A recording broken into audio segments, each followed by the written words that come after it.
All right, what's going on? It's now 3 o'clock. Chad here. The Trailblazers got 18 points and 10 boards from Young Hansen last night. They topped the Timberwolves 111-84 for their first Summer League win down in Vegas. The Blazers now going to get 2 days off. They'll meet Denver coming up on Thursday night. The Major League All-Star Game is tonight. That first pitch at 5 on Fox. The NL has been set as a short favorite over the American League. Spain has reached the World Cup final, 2-0 over France. England and Argentina will meet tomorrow at noon. The winner will face Spain. You can hear it right here on your home of the World Cup in Portland, Rip City Radio 620, with coverage starting at 11:30. The Rip City Drive with Chad Doing is coming up next. Dave Bartoo of College Football Matrix will join the show at 4:20.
All right, such a great song.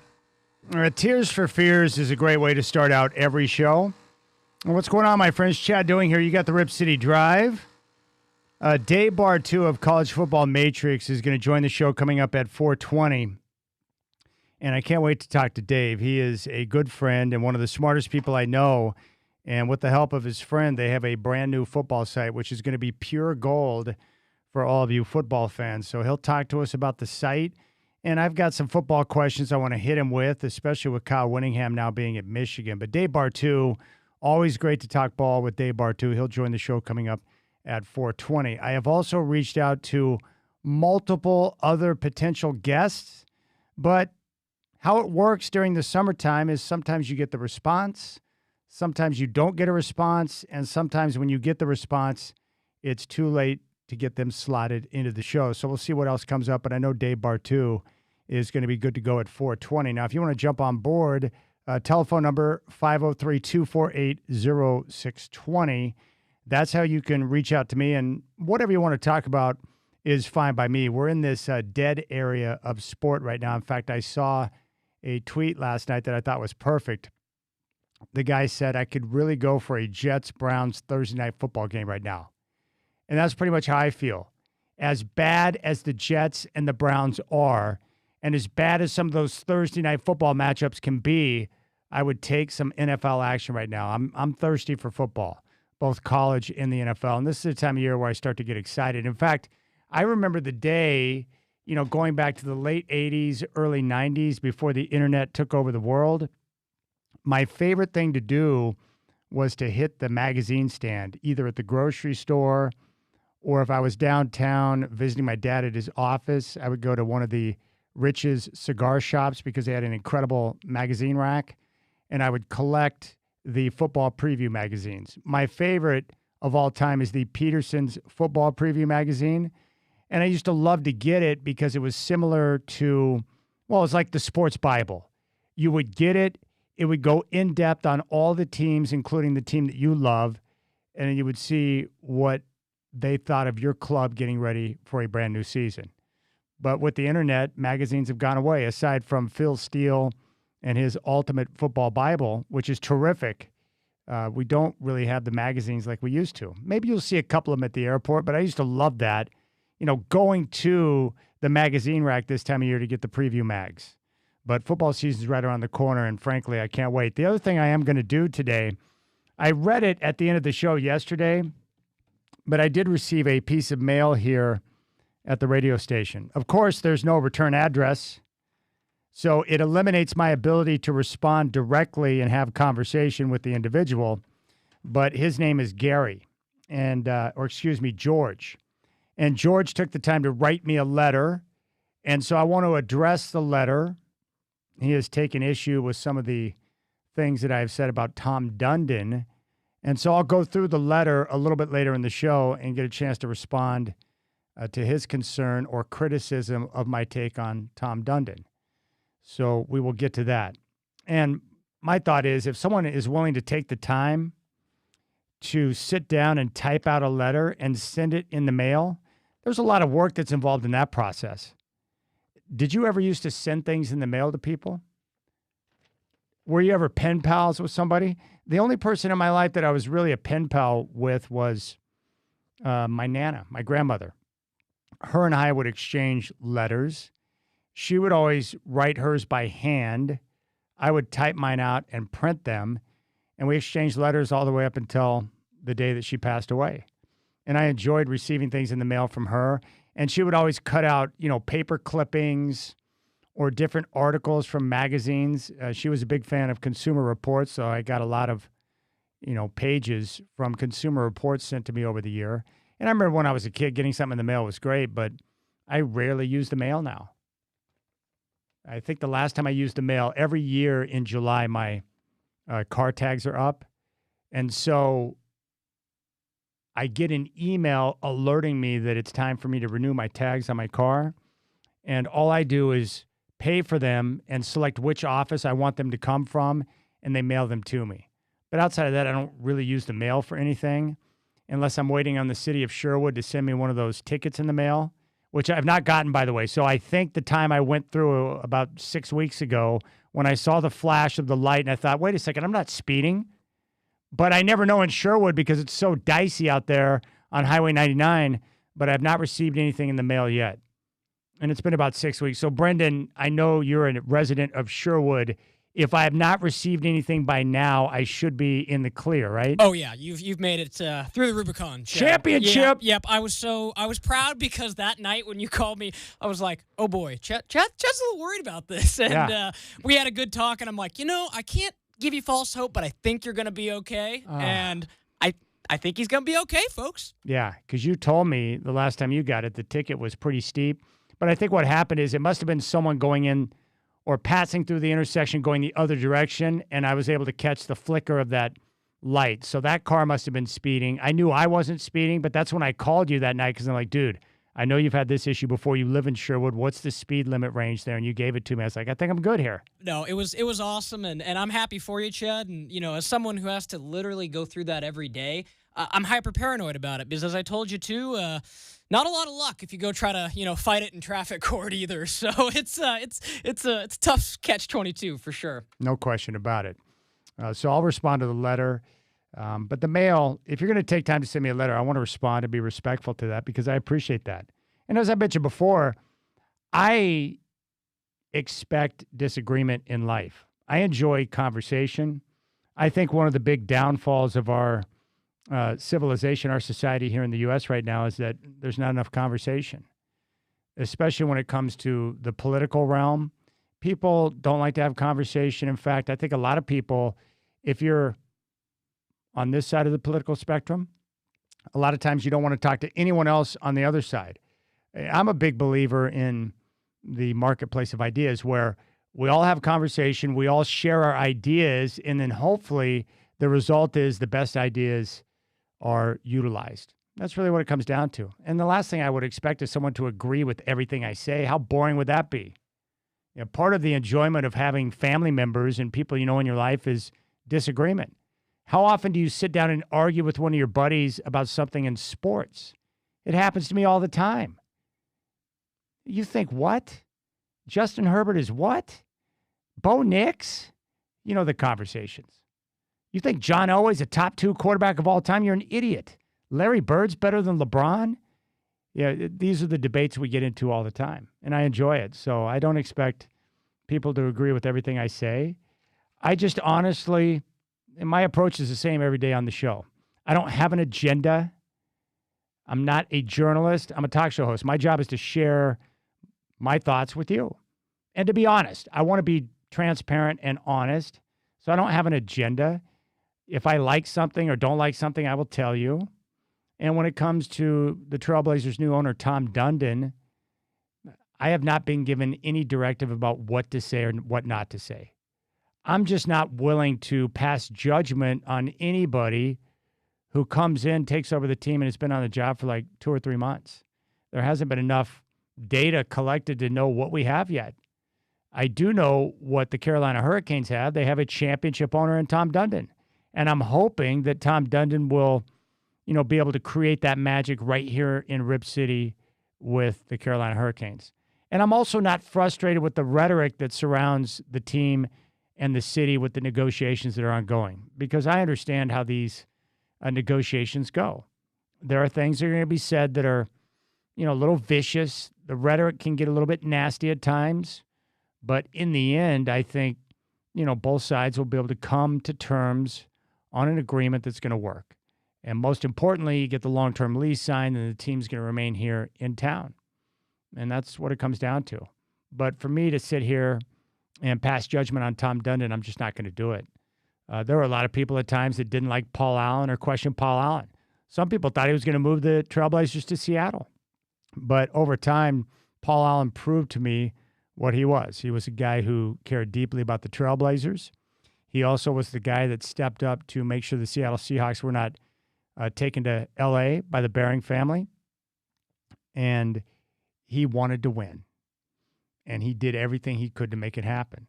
And we also know through the way he set up the trust is that he wanted to give a lot of his money away to different things that were important to him, which he had the freedom to do.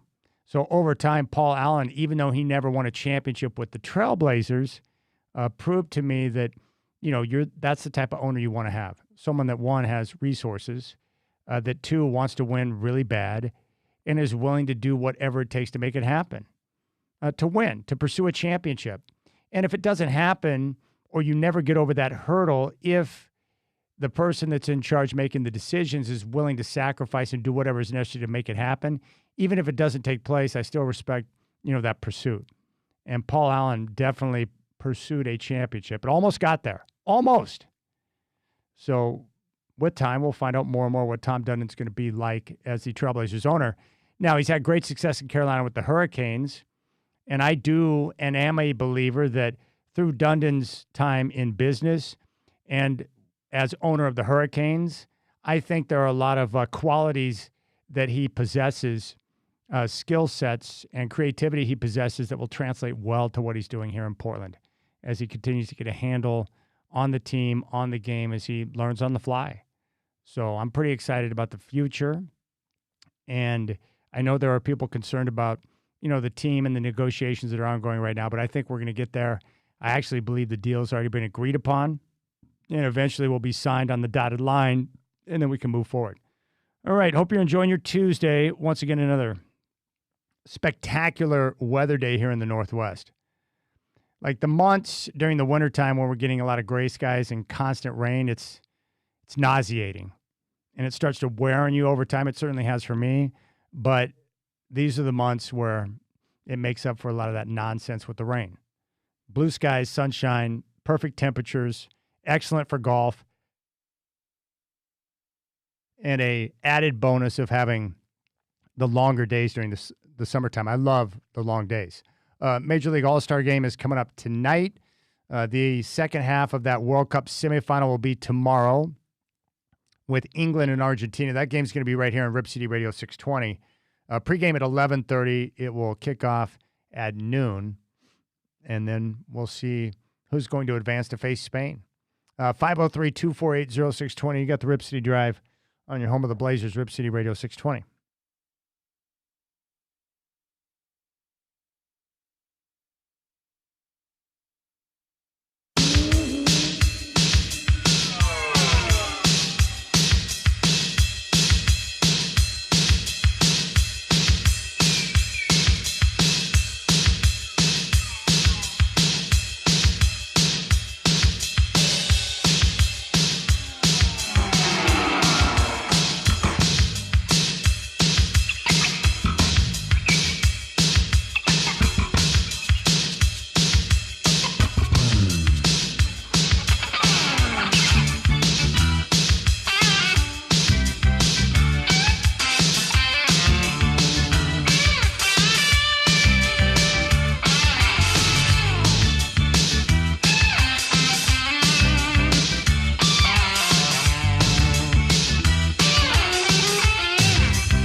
All right, telephone number 503-248-0620.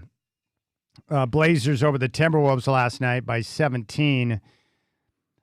They got 18 points and 10 rebounds from Young Hansen. They'll get a couple of days off before taking on the Suns coming up on Thursday night. Let's go out to the phones right now. We got someone that wants to talk a little Blazers. Let's go to JD in Portland. JD, appreciate the call. You're up on the Rip City Drive. What's on your mind? Fire away.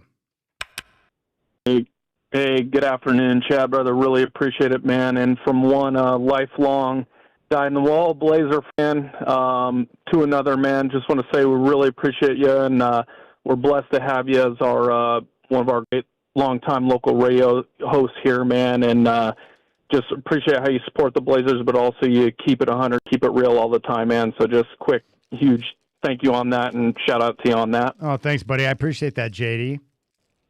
Of course, man. So I'll get to a couple topics. I don't call them very often, maybe every year or two, but a couple just kind of struck me recently that I'm really kind of passionate about. Number one, Tom Dundon. I think people need, I feel grateful, to be quite honest, that we have a person like Tom Dundon and leading this ownership group at the helm of our great franchise that, honestly, I think we can all admit has unfortunately been stuck in neutral for many, many years. And I'm a firm believer that successful businesses start at the top. And the message is the culture, the operational, the intensity, all starts at the top, trickles on down from there.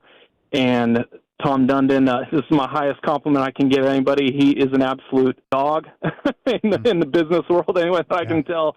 And I think, we should all be grateful to have this guy as opposed to what we've had. This guy obviously is a proven winner, just took, the Carolina franchise to the championship in the NHL. And I think what we all need to understand is, who cares about who's paying the hotel bill or whatever, a late checkout. That is nonsense that we don't need to be concerned with. What we need to understand is that this guy is gearing everything in towards our organization. If it doesn't contribute to winning and getting us closer to a championship, it's waste to him. And I love to see that. This is what we've needed for a long time. We're blessed to have it. And quite frankly, this could be the best ownership we've ever seen. Let's just hope our amazing Blazers franchise that we've all loved forever, that we've been up through all the ups and downs for, stays here locally. I'm optimistic just like you, Chad, and thanks for keeping us informed on what's going on there. But I don't think our Blazers are going anywhere, man. I think they're here to stay. We got best fan base in the world, as far as I'm concerned, people like us. And last thing I want to say on Ja Morant, I also credit to Dunnan on this one, I think, because he has final sign-off. I love the big swing. I am glad to bring this guy in. Ja Morant's a dog. He's going to mix it up. We know Dame's going to take him under his wing. Those guys are going to get locked in, and I am super excited to see it. It's basketball at the end of the day. No, we got a lot of guards. I think they're going to find a way to make it work on the court.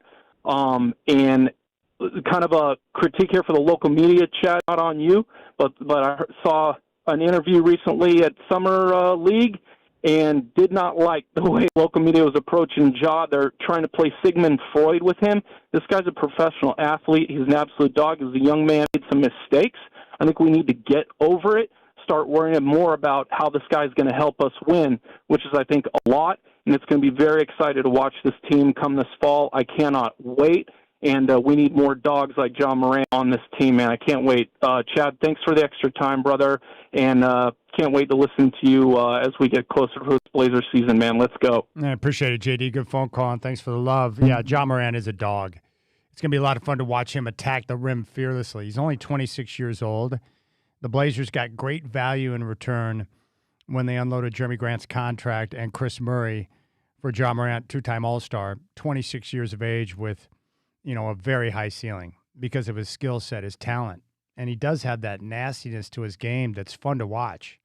The Blazers, regardless of what they're going to be, we're going to find out, they are going to be some must-see TV at times, with the addition of Ja Morant. The one thing I know about the Blazers today compared to before the deal, they're a more talented basketball team now with the addition of Ja Morant. So I'm excited about that. Now, JD also brought up Tom Dundon, and that gives me a chance to share with you the letter I got from George, who reached out to me through the mail. And I want to read this and respond to it because I think George either heard from somebody else or was listening to me. And I just want to, clarify a couple of things. This was sent to our station. I received it yesterday, which was the 13th. And George dated the letter here that he typed on July 6th. And it says, Dear Chad, recently on your radio show, you were apparently defending Tom Dundon and some of his antics and decisions by exercising the oft-used cliche by saying, quote, it's all about winning. Now, the interesting part about that first line where he says, recently on your radio show, you were apparently defending Tom Dundon. Apparently defending. Well, if you were listening, George, you would have known exactly what I said. He goes on to say, well, no, Chad, it's not all about winning. It's also about fair play, honest dealing, and the love of sport. It's all about winning, and its twin, winning is everything, is wrong because it prioritizes the end result over the methods used, which can border on exploitation and dishonesty. The Attorney General of Oregon has already made a critical evaluation of the business methods used by Tom Dundon, calling them predatory and harmful. His business had to settle multi-state lawsuits. If you want to be a Tom Dundon apologist, go ahead. But there are many people who will counter your simplistic utterance beyond Dundon's business practices. He is doing everything he can, purposely or not, to alienate the fans, the city, and our political leaders. I like your show, but you're way off base on this matter. Sincerely, George. Well, George, first off, I thank you for listening, and I thank you for taking time to write a letter to me. I do appreciate that, and it means a lot to me. So let me clarify my stance on Tom Dundon. First off, there have been many things written about Tom and said about Tom since the time that he took over as owner of the Portland Trail Blazers. And I think a lot of it is nonsense. I think a lot of it is overboard. And I think a lot of it's BS. I truly do. And I have talked to people who have very good knowledge of his time since he took over the Trailblazers to be able to deal with me straight on the decisions. And basically what I can gather in regard to numerous things. First off, with the layoffs. As you know, he let numerous people go on the business side just a few weeks ago. The restructuring of the Trailblazers organization. I've talked to a couple of people who work for the organization who told me that even though they might be impacted by the restructuring, that they agree with the decisions that were made, that it was necessary to go through and reorganize the organization. So there are people who were either impacted or might have been impacted who were on board with the decisions that were made to trim back the business side. And yet he was criticized for that. But that is standard operating procedure. When the Alex Rodriguez group took over the Timberwolves, they did the same thing. I think more than 40 people were laid off in their restructuring. Now, I don't like anyone to lose their job because that's a very difficult trial to go through for any of us, right? We've all lost our job. You've been laid off. You've been fired, whatever the case may be. I certainly have. It sucks. And it creates a lot of stress that you have to manage and deal with. But the restructuring from people in the know, I think you can say that it was necessary. What I do know is that he has had a couple of missteps. And I've talked to people about this in regard to Dundon, and some believe that, he's got a plan. He's been very successful. He's kind of a self-made man. So it could be a situation where he's just not concerned about what people think about him, and therefore he's not trying to use a filter or sugarcoat anything. He says what he thinks, and regardless of how it comes across, he's going to communicate in a very direct fashion. We saw that at the chamber meeting just a couple of weeks ago. So that's interesting to me. Also, he made a misstep when he didn't send the two-way players to Phoenix or to San Antonio to start the playoff series. Now, that decision was changed, but even Tom Dundon admitted that he made a mistake. And I think some of these mistakes will happen when you jump into a new sport because you don't understand the culture. You haven't been around it. You're still adjusting to, the team and the league and the people that you're working with. And with that, there can be some missteps. So, yeah, he's going to make some mistakes. But usually people like Tom Dundon, who are really sharp and smart, they learn from it, they adjust, and they get better as they continue to move on, as I would expect with most of these owners. Paul Allen made plenty of mistakes. He also made a lot of great decisions, but he was not perfect by any stretch of the imagination. Now, elsewhere in the letter here from George, he talks about the importance of fair play, honest dealing, and the love of sport. And he also mentioned the cliche, it's all about winning, or winning is everything. Well, in professional sports, winning is everything. There's a bottom line. There's a scoreboard. And the wins and the losses do really matter because people's livelihood are attached to the wins and the losses. So winning is pretty much everything. Now, do I think that there should be integrity in the way you go about your work and your business and the way you conduct yourself? Absolutely. Do I think professional sports is about fair play? I'm not going to go that far, but I think everyone should be honest or strive to be honest in their dealings. I mean, I certainly want to be honest in the way I deal with people, in the way I do my work, and I would imagine most of you are the same way. Sometimes I'm going to fall short of that mark, but that's what I strive to be. Now, a lot of people are frustrated with Tom Dundon's work, and he's been involved in many different things. Obviously, he's a real estate tycoon. He got involved with Top Golf and became a major investor.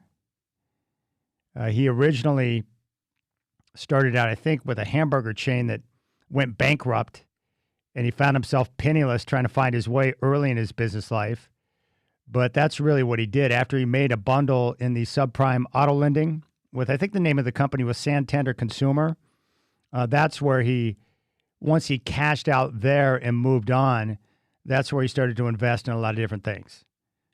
Real estate, of course, being a big part. He wanted to get into professional sports, got involved with Top Golf, and has continued to grow and build his portfolio. Now, I've read up on the different reports. That company, Santander, the consumer company that provided these subprime auto loans, they had to settle a number of different suits with different states, including some individuals that were impacted here in Oregon. And for those of you who don't know it, subprime auto lending is very simple, where depending on your credit score, people who have a really low score, and depending on that number, those individuals are considered subprime. So that's where you have these auto companies where you can buy here and pay here, meaning you can get a loan straight from the auto company itself. These are the ones that are going to provide loans for people with poor credit or really bad credit, the subprime individuals. They're going to provide a loan at a higher interest rate so that people can have cars.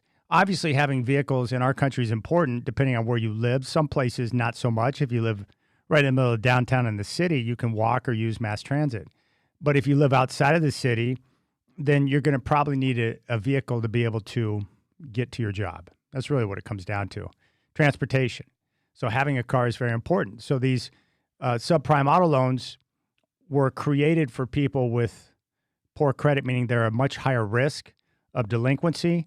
So they're able to continue to drive and have a car because of these subprime auto loans that come in at a much higher interest rate. And I do know, based on the report that came out after some of the suits were settled, and keep in mind that, Dundon or Santander never admitted wrongdoing through settling these suits, but some of their loans were at, 20+%. So the way Dundon would look at it is we set up a company and we were able to provide loans to people with poor credit, good people with poor credit who needed the opportunity to be able to have a car and be able to drive. And that's where these companies come into play. They provide auto loans and the ability for people to get access to a vehicle at a much higher interest rate because they're higher risk individuals, and their delinquencies or the people with subprime, credit, the chances of delinquency is much higher.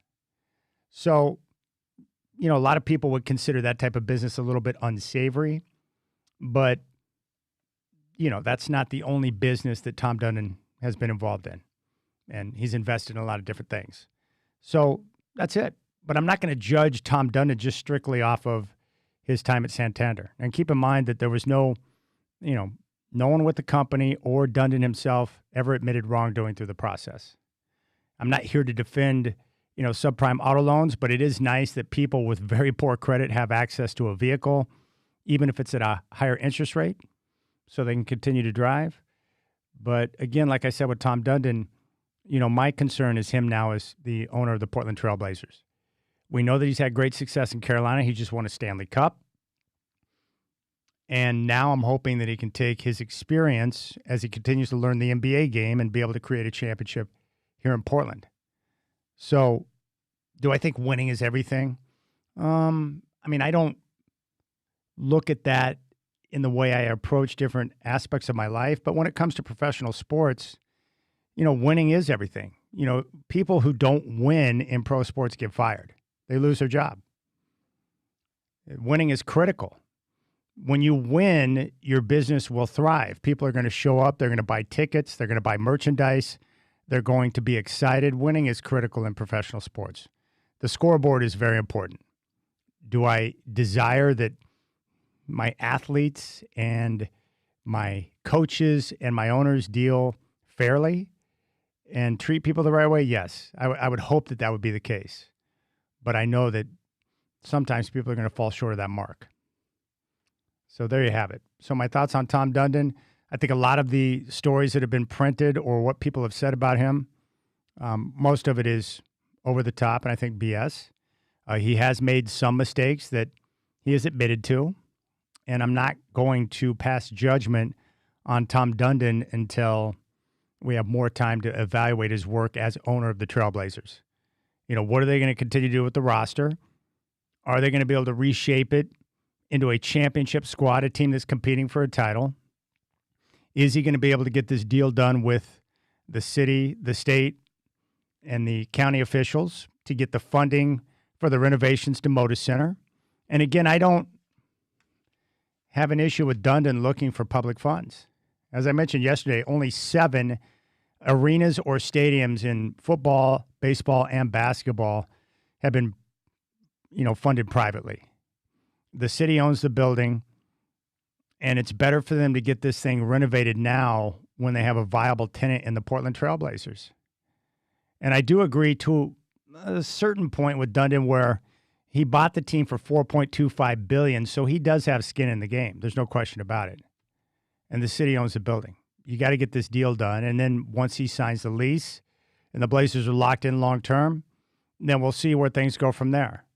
But I think we should give Tom Dundon time before we pass judgment on him to see how he is with his dealings here in Portland with the Trailblazers. What type of team is he going to be able to create?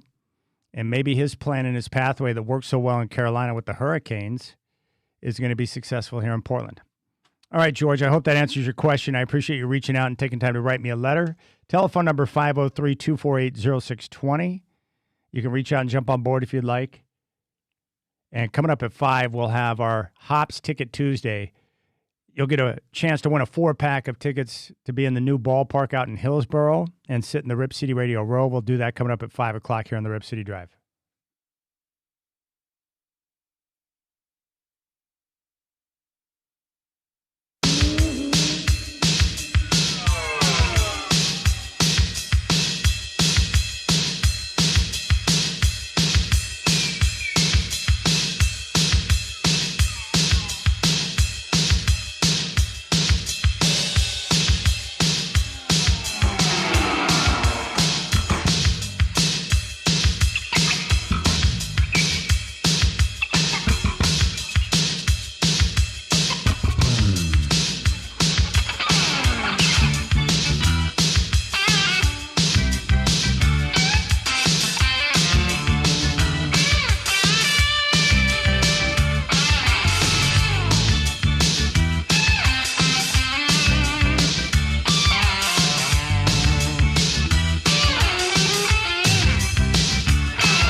All right, this headline today made me laugh out loud when I saw it. From the Washington Post. Federal and state health officials are reportedly investigating whether Taco Bell restaurants played a role in one of the largest U.S. outbreaks of an illness that causes explosive diarrhea. Scary. It's Taco Bell. They have been giving people explosive diarrhea for decades. Since what, like the 1960s? And we used to go there all the time in high school back in the day when they had the incredible value menu, $59, $79, and $99. It's one of the greatest things ever. $5, you and your boys hitting the bell, making a border run, and $5 you could have whatever you wanted on the menu. But it came with one caveat. You knew after you made a run to the border that you were going to have to deal with some explosive activity after the fact. And it was delicious. Like, we were going to do it. We wanted to hit the border. Hey, dude, let's go hit Taco Bell. And we did. And yet we all paid the price later on that evening. I did. You did. We've all been exposed to this. So this is not new news. The fact that this is now coming out today in 2026 is mind-blowing. Federal and state health officials are reportedly investigating whether Taco Bell restaurants played a role in one of the largest U.S. outbreaks of an illness that causes explosive diarrhea. Yeah, it's called eating Taco Bell. That's what it does. We've all been there. You know exactly what it feels like. You go to the border, you order several things on the menu, you gorge yourself because it's really good, and then an hour or two after you make the border run, you start to feel your stomach doing things and making noises you didn't know it was capable of, and you know what's coming after that. It's basically like Dumb and Dumber, where you're running into the bathroom and leaping up in the air just to land your cheeks on the toilet seat to be able to take care of the explosiveness. And we've all been there. What's alarming to me is that now when I take my daughter to Taco Bell, or heaven forbid she's got a friend with her, is how much it costs. Because gone are the days of the $59, $79, $99 menu. You take two teenagers through the drive-thru at Taco Bell now, and it's like, what in the world's going on? How's this $40? I used to spend $5 and eat like a king, and now it's $40? I mean, that's problematic in my book. So there you have it. But that was the thing. We used to hit, back in the day up in Vancouver, Highway 99. We used to cruise it on Friday and Saturday nights, back when cruising was still a thing. So you would start on the north end, and it was basically 7-Eleven right at 99th Street. And we would drive all the way down to the south end of 99 and turn around at the 7-Eleven. And it was a big cruising fest. Taco Bell was right there on Highway 99. And at the end of the night, when we were done cruising, we would hit the Denny's right there in the heart of Hazeldale, and we would get coffee and hang out. That was the Friday and Saturday night back in like 91, 92, 93. And it was fun because you'd see all your friends down there. Some people back then, there was a lot of people that drove the low-riding pickup trucks. There was one dude in a Nova that had hydraulics, and so when he would pull up to the stoplight, he would get the hydraulics going, and he had like the neon lights underneath, which was pretty cool. But we'd see our buddies down there. I usually went cruising with my buddy Jason, and that was the thing. And you knew if you hit Taco Bell on a Friday or Saturday night that you were going to have an explosive situation on your hands. That's wild. 503-248-0620 is your telephone number. We've got the Hops Ticket Tuesday coming up at 5 o'clock. We'll have a 4-pack of tickets to give away for the Hops. If you've not been to the new ballpark, I have been a couple of times. It's spectacular. You'll have a chance to sit in the Rip City Radio row. And Dave Bartoo of College Football Matrix is going to join us at 4:20. He's got a new website which is going to improve your football experience that we'll talk about at 4:20. I've got my man Brendan here. You got some thoughts? What's on your mind, Brendan? Chad, first off, amazing Taco Bell 90s story, man. I absolutely was, tantalated over here. But Now, I are you have too young to have knowledge of the 59, 79, 99 value menu? I am. Yep. I can That's a remember shame. things being 99 cents at Taco Bell, old enough for that. But two questions for you. One, when was the last time you, Chad Doing, physically ate Taco Bell? Because I'm curious about that. And then you say when you take daughter and friend, you can get up to $40, huh? Yeah. Dang, man. I mean, if I'm going out to like Taco Bell, man, first thing, got to avoid the drinks, man. I'm that guy that like goes to Taco Bell and I'm like, I got to drink at home, man. It's like $4 for a drink. Well, that's crazy. That's where I get hit up is the drinks because they both want the large blue drinks, whatever they're called. They are killer, man. I don't know if it's Killer on the Mountain wallet. Dew or what it is, but yeah, they get the 2 drinks, and then those 2, when you get the extra large or the large, very spendy. So yeah, I know when I'm going because, of course, I suggest like we have plenty to drink at home. Oh, but Dad, we really want the blue drinks. Oh, great. And what am I going to do? Be the uncool dad that says no? So no, I just give in and then I end up taking it in the pocketbook. Oh man, that's the joys of parenting. But right beverages at restaurants, no matter where you go, the markup on it's horrible. coffee and soda is outrageous. Yeah, I mean, just from my experience in another life now, Chad, before I got into radio, working a lot in food service, I know what soda costs. I know what CO2 costs. I know what water costs. And I can tell you, like when you go to Costco and you can still get the soda for like less than $1, okay, yeah, Costco's probably making very little money on that. For like a 32-ounce soda, it doesn't cost more than probably 75 cents to make. So the margin they're making there, Chad, is huge. 503-248-0620 is your telephone number. Duke, the UPS driver, chimed in and said, John Strong is literally killing the World Cup broadcast, making the Portland area proud. And I'm not a soccer fan, but he has made it such an enjoyable watch. I would agree 100%. I worked with John Strong at Rose City Radio when 95.5 The Game first became a station. And he's younger, and we all knew that he was going to become something special. And he's a great guy. And so to see him just killing it right now in the soccer world is awesome. And he's always loved soccer, so he's living out his dream right now. He also said, I don't think a lot of people realize that he's from the Lake Oswego and Portland area. He most certainly is. And Duke just referenced a guy I know. He said, and Chad Gaither in a sailing Mustang. Now, Duke, how do you know Chad? I went to school with Chad. I went on a trip to California with Chad. He's the one that gave me the nickname Edward Scissorfoots. Amazing. All right, 503-248-0620 is your telephone number if you want to jump on board. Dave Bartoo coming up at 4:20. You got the Rip City Drive.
All right, 4 o'clock chat here. What's going on, my friends? Hope you're enjoying your Tuesday. The Trailblazers got a double-double, 18 points, 10 rebounds from Young Hansen. They topped the Timberwolves last night by 17.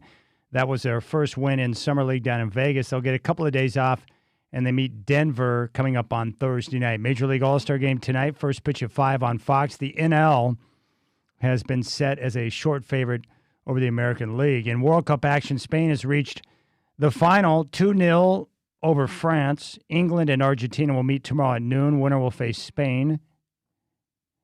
You can hear it right here on your home for World Cup action, Rip City Radio 620. Coverage starting at 11:30. The game will kick off at noon. We're going to give away a 4-pack of tickets on Hops Ticket Tuesday coming up at 5 o'clock.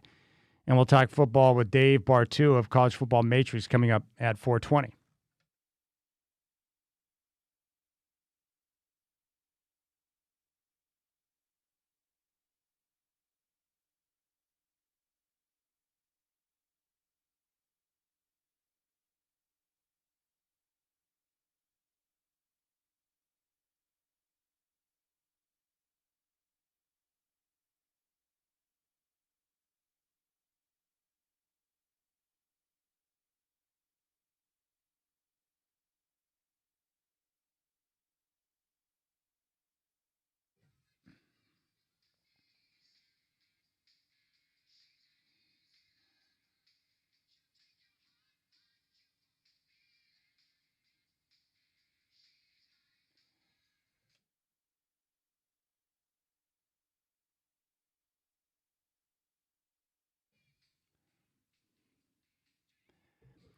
All right, Duke, the UPS driver, has chimed back in. He had mentioned a guy that I grew up with and went to school with, Chad Gaither.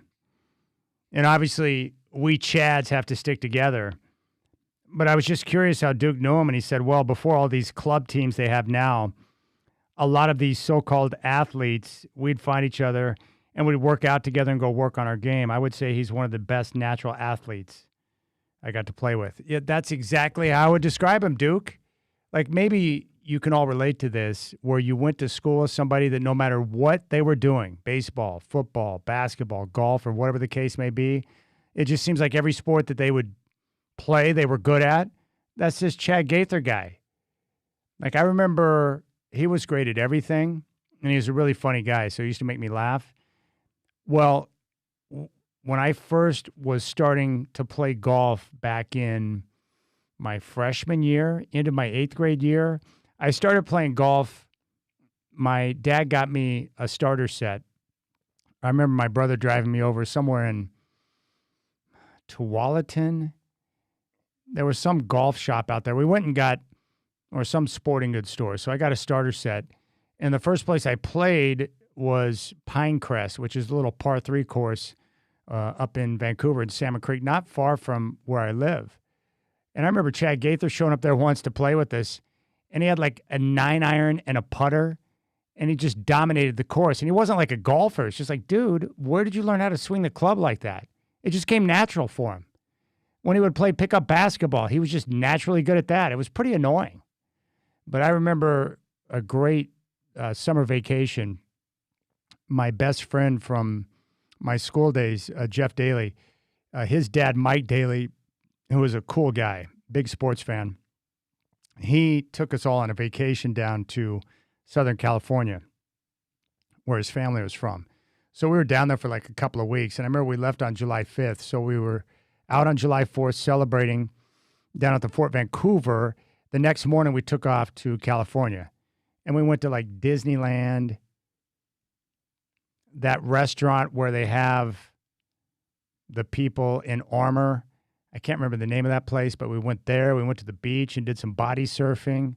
And we just did a bunch of different things. It was a lot of fun. We even went to a California Angels game down in Anaheim, Yankees and Angels.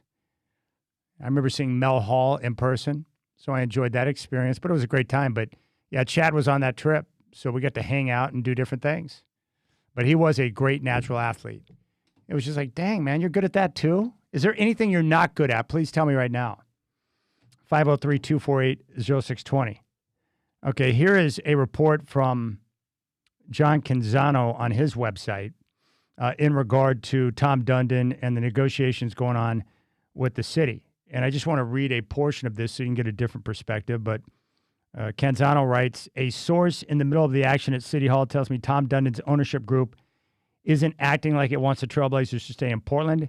Quote, we sent them a letter in April, no reply, said the source. We sent them 6 questions in writing 2 weeks ago, no response. They gave a verbal response, but nothing back in writing. Quote, Dundon doesn't want to put it in writing that he's not putting any money in. He doesn't want to say that he doesn't want to pay rent. This is not the city being stupid. We're trying to do the right thing. Canzano continues, city officials are huddling this week. Dundon's group has been busy planting stories with the media about how non-responsive the city has been. That raised the ire of some involved parties who tell me the city and the state are more than willing to trade hundreds of millions in public investment for a long-term lease agreement. They'd like Dundon's group to come to the table in a meaningful way. Quote, these are people who are not engaged, the source told me. Those familiar with the playbook Clay Bennett used to get the Sonics out of Seattle wonder why NBA Commissioner Adam Silver could allow the current uncertainty to unfold on his watch. I doubt Silver is happy about what's playing out. I also don't think Jody Allen, the untrustworthy trustee, should get a pass. If the Blazers leave, it's on her. So that's Canzano. Now, as I've told you, I think the deal has already been agreed upon, and the Godfather pretty much confirmed that yesterday. But what I think is going on here is the same thing that took place in Carolina before Dundon got a deal done with the officials there in Raleigh for the development, the arena improvements, everything that he needed there. That you got to remember that negotiations, especially with Tom Dundon, they're going to get dirty. There's going to be some rhetoric. There's going to be a lot of things said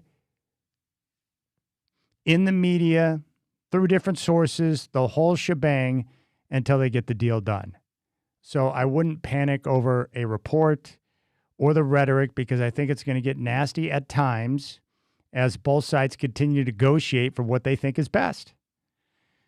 And then through this, you're able to find common ground and come to agreement. That's how I think it's going to go. I truly do. And so that's why I'm not alarmed at some of the rhetoric or things that are being said, because Tom Dundon is a very good negotiator, and he's very focused on getting the best possible deal for himself and the team and what he needs or what he believes he needs to make it work. And the city should be doing the same, for their interests. And then through that pressure, you find common ground and come to an agreement. So that's kind of what I think is going on there. So I'm not too alarmed by the rhetoric. I just wanted to give you, a different side to that.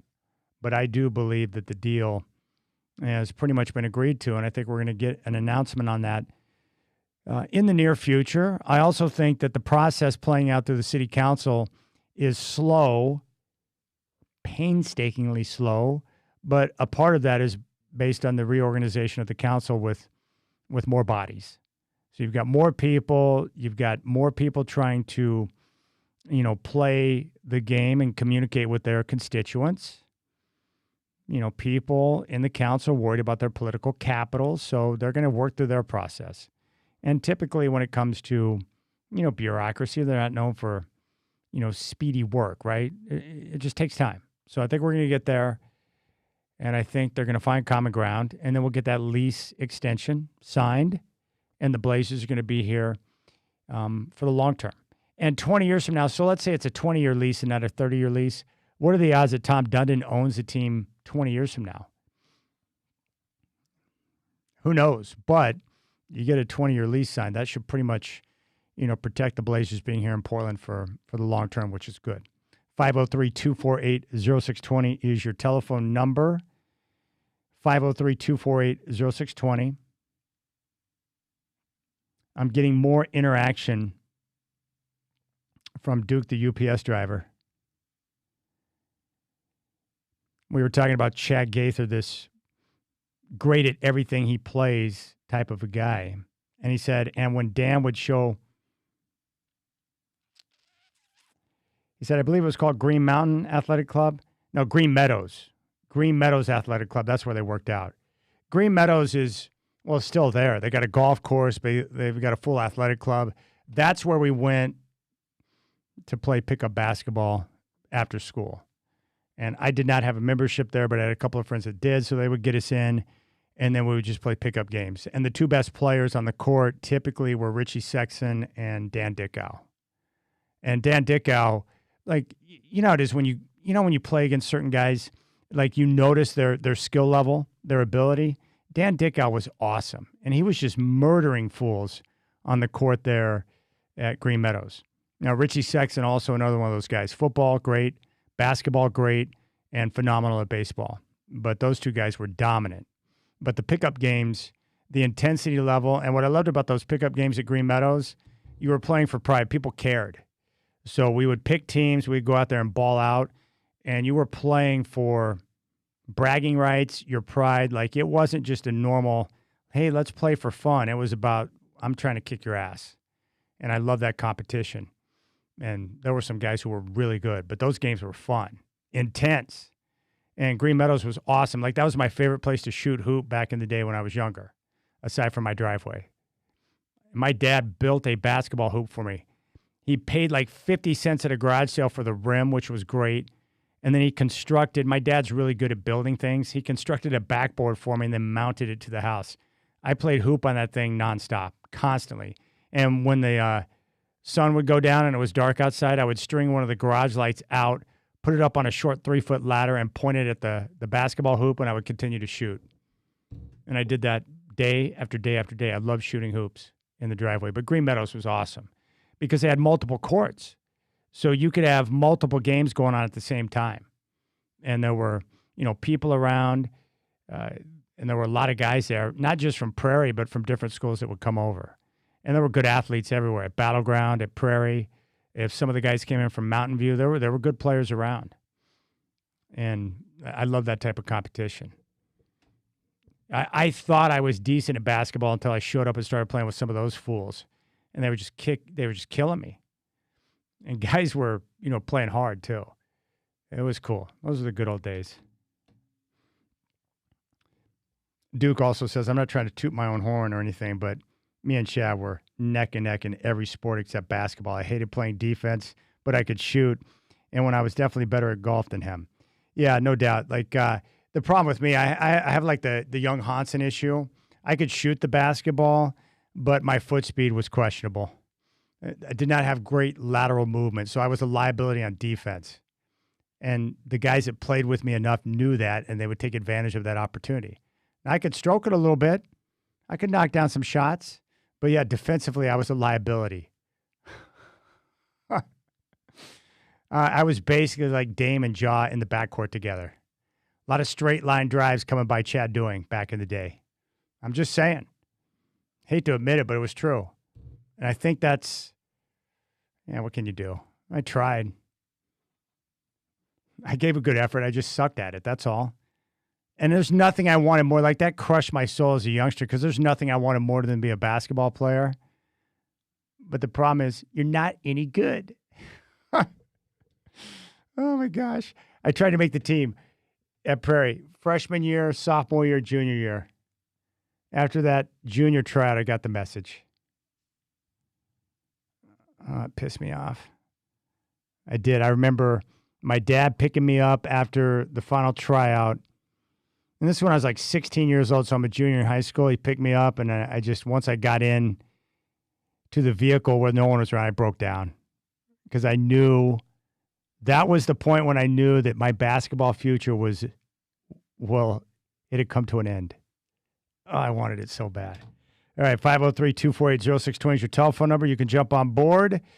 Dave Bartoo, the world's most interesting man, has got a new website which is going to transform your football life. We're going to talk about that next on the Rip City Drive.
All right, our next guest is one of the smartest individuals I have ever come across. You know him from College Football Matrix, but they have a brand new website.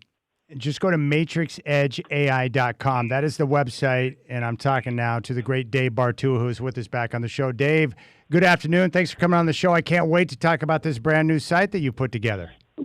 Oh, man, it is. It wasn't possible 2 years ago. It's just, the amount of data I can go through now. It took a couple years to upload. So I've uploaded every coach, every staff, every play, every spread, every total, just about anything that you can think of in the NFL. It's in there. And we're going to use it to tell the story of the NFL. So I know you're a Broncos fan. I am. You are.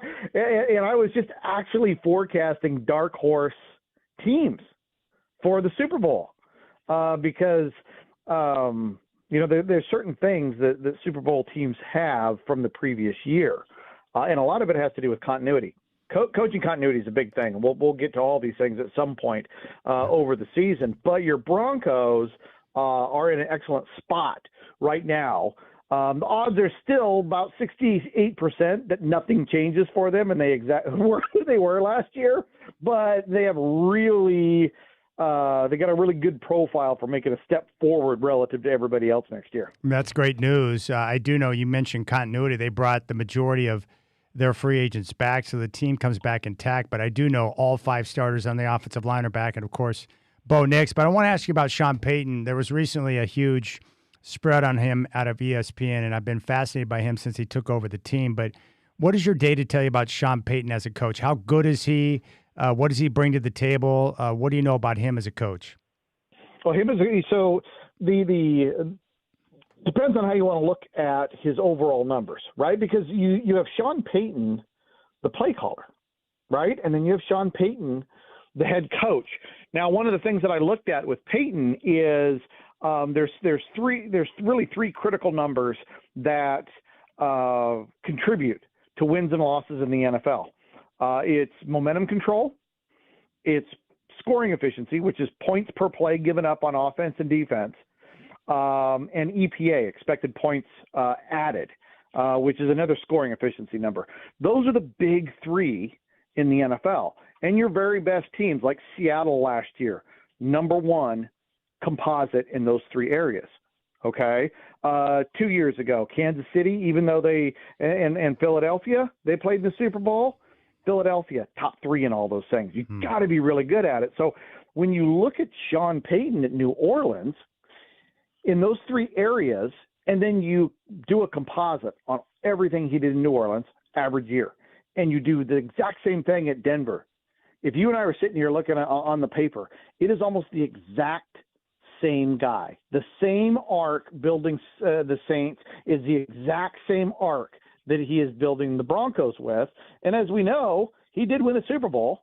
And so there is absolutely no doubt in my mind that he is using that exact blueprint, subconsciously or consciously, to do the same thing at Denver. And he is well on his way to doing that.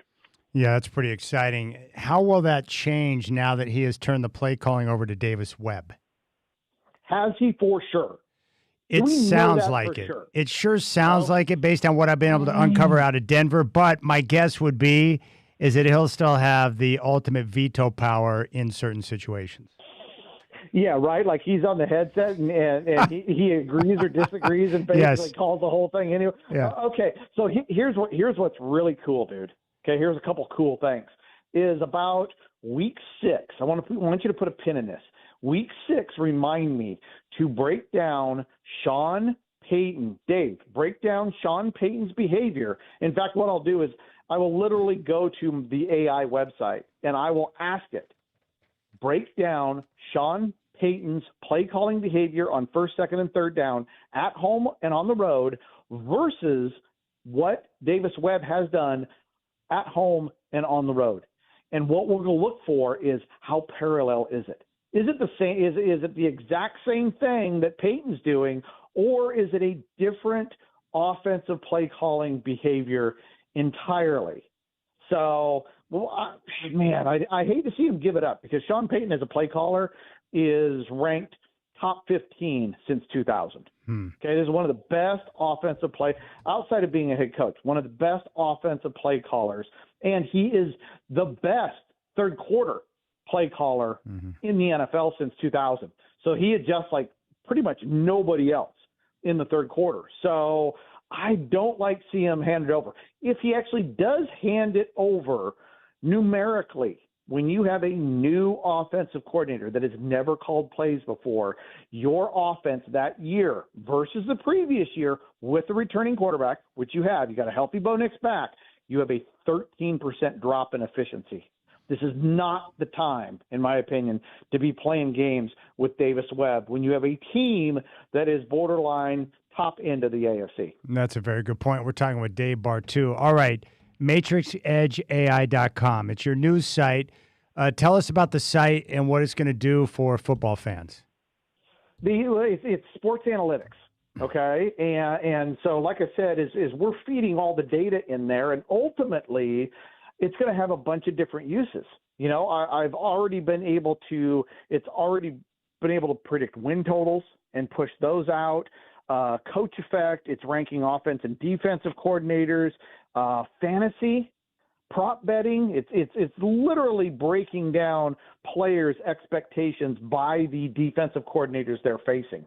You know, if you go to the site and you become a subscriber, and it's just $5 a month for everything that is done in the NFL, it just keeps breaking this stuff down. And so in season, it's going to have projections. And ultimately, the goal is to help fans just become more aware and smarter about everything. So, and even like I told you, I want it to be a little bit of a mythbuster, right? When you hear something, it's like, okay, is that real? Ask Matrix Edge, and it will tell you the answers to your data questions as well. Well, I think you make a very good point that if you are wagering on a particular app or a particular site and they're giving you information on teams and players and everything like that, you may not want to take their information. Why not go to, Matrix Edge AI and see if what they're telling you is true, and then you can make a better decision. Right. You not only make a better decision, but the data that's in Matrix Edge AI is 16 years of plays and betting data, right? So it's all there. And additionally, we've been training it to also, you and I know this, right? Also add the juice to the cost.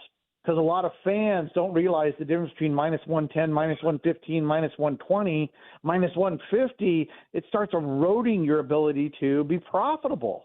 So, yeah, it's kind of a it's also going to act as an auditor, right? To go, hey, should I press the button on this because these guys are telling me this? What does the data really say?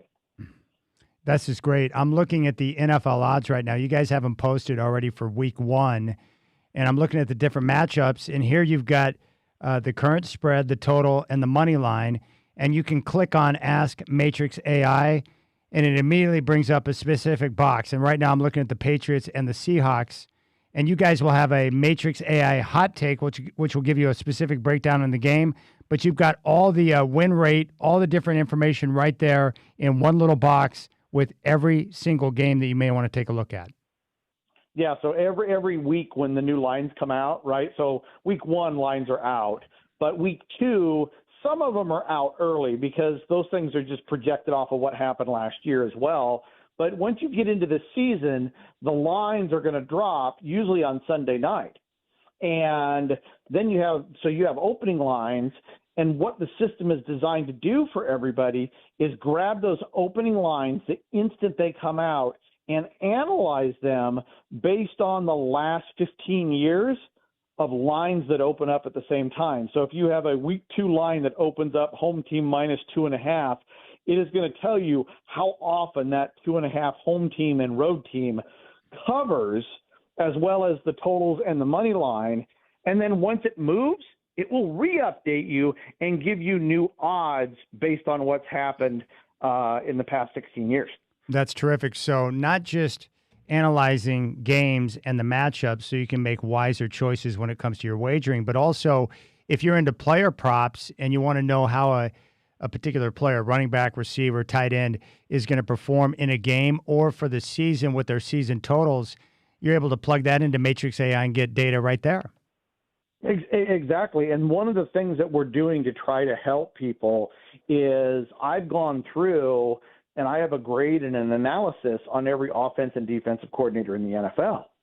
So, there's going to be certain games like you're playing fantasy. It's like, look, you don't want to start a running back on the road against these defensive coordinators because that's their strength. You do not want to start a wide receiver at home against these defensive coordinators because they're really, and so it can break it down to try to help you not necessarily make the best pick, but avoid the bad ones, right? That bad pick that gives you no points or, you lose your matchup by just a couple of points because somebody didn't produce.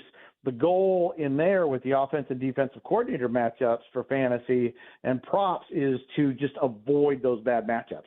Dave Bartoo is with us. We're talking about his brand new site, matrixedgeai.com. Go there right now and check it out. And you can subscribe and have access to all the information for just $5 a month.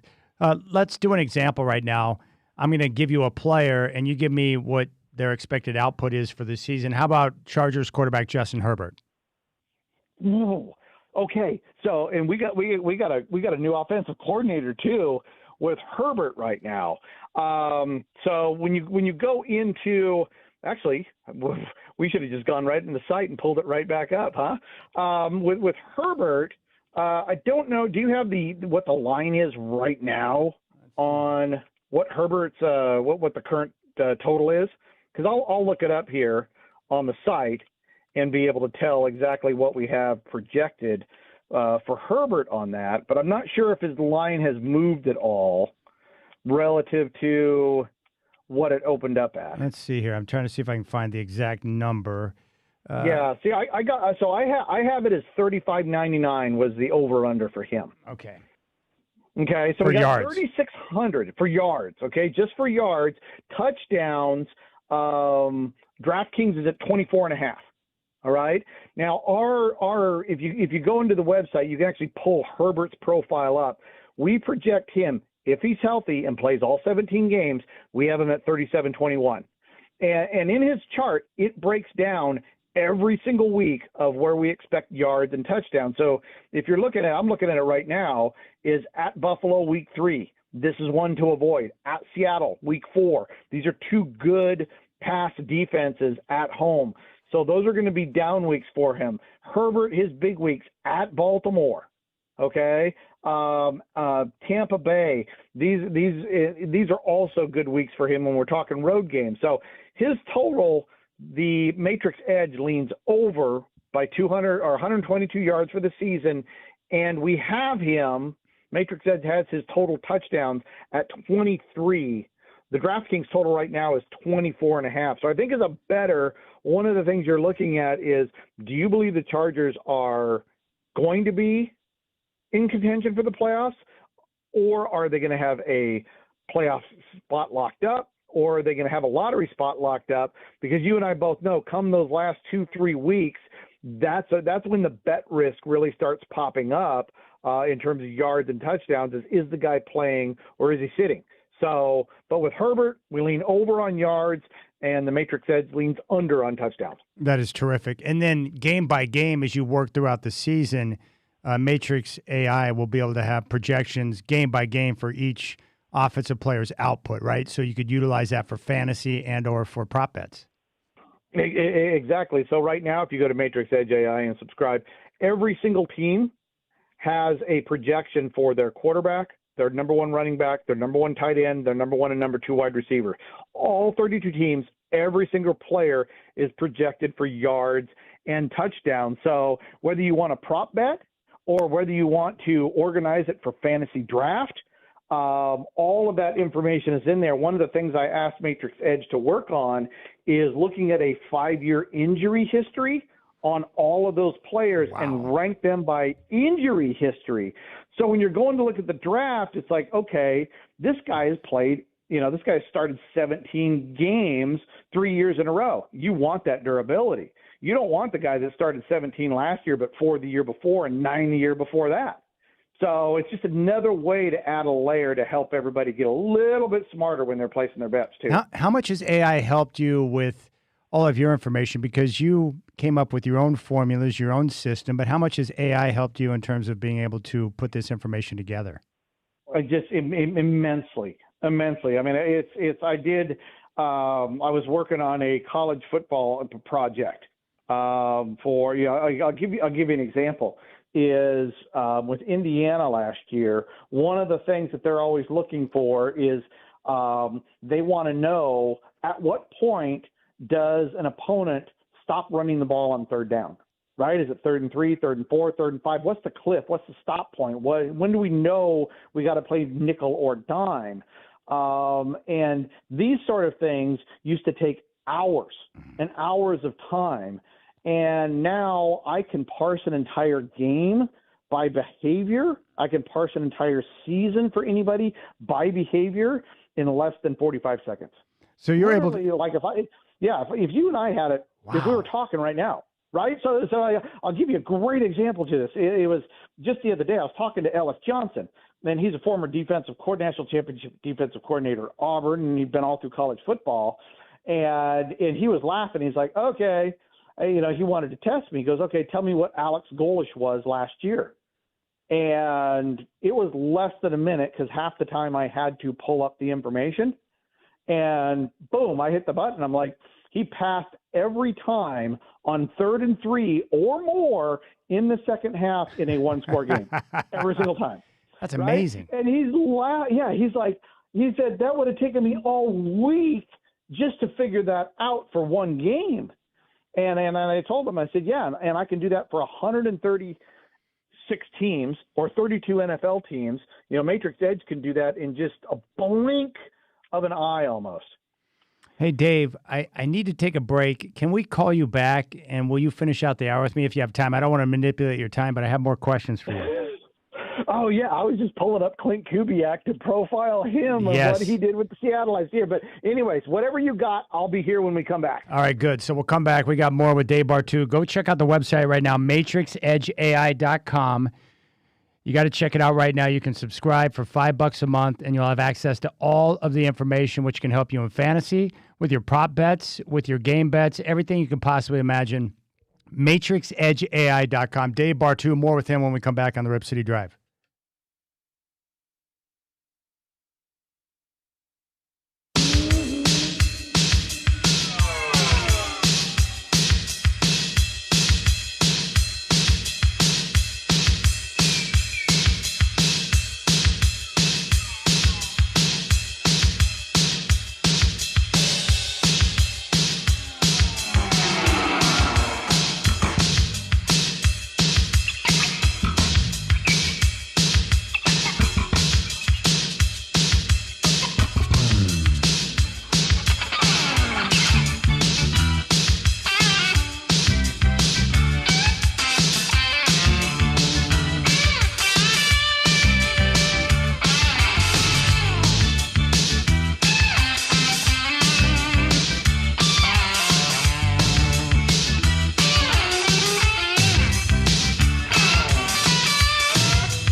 All right, we're talking to Dave Bartoo, and they got the new website up. You got to check it out, matrixedgeai.com.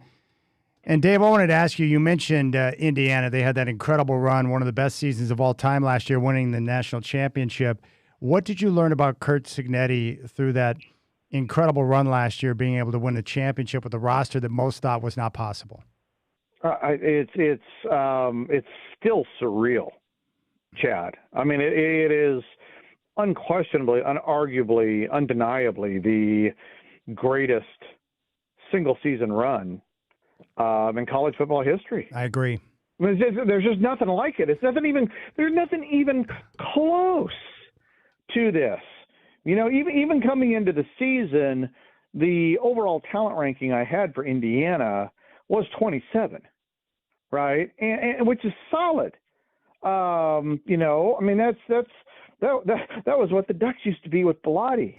You know, that's what Washington was with Sarkisian, right? You know, I mean, it's what it's kind of what Nebraska is right now. I mean, obviously, it's what Indiana is right now, but you know, Michigan State, and you know, up until last year, you know, we had 25 national champions this century, and 24 of them were a 4-year top 10 recruiter. And that's including transfer portal. You know, I've been able to add that in as a hybrid to it. And so nobody has been, I mean, the closest maybe we had was TCU in the championship game, getting absolutely train wrecked by Georgia. Yeah. That was close. But Indiana at the end, though, look, TCU was really lucky, in my opinion, because 48% of all their scores came on explosive plays from outside the red zone. Think about that. Almost 1 out of every 2 of their points came from a play that started outside the red zone. So absolutely crazy.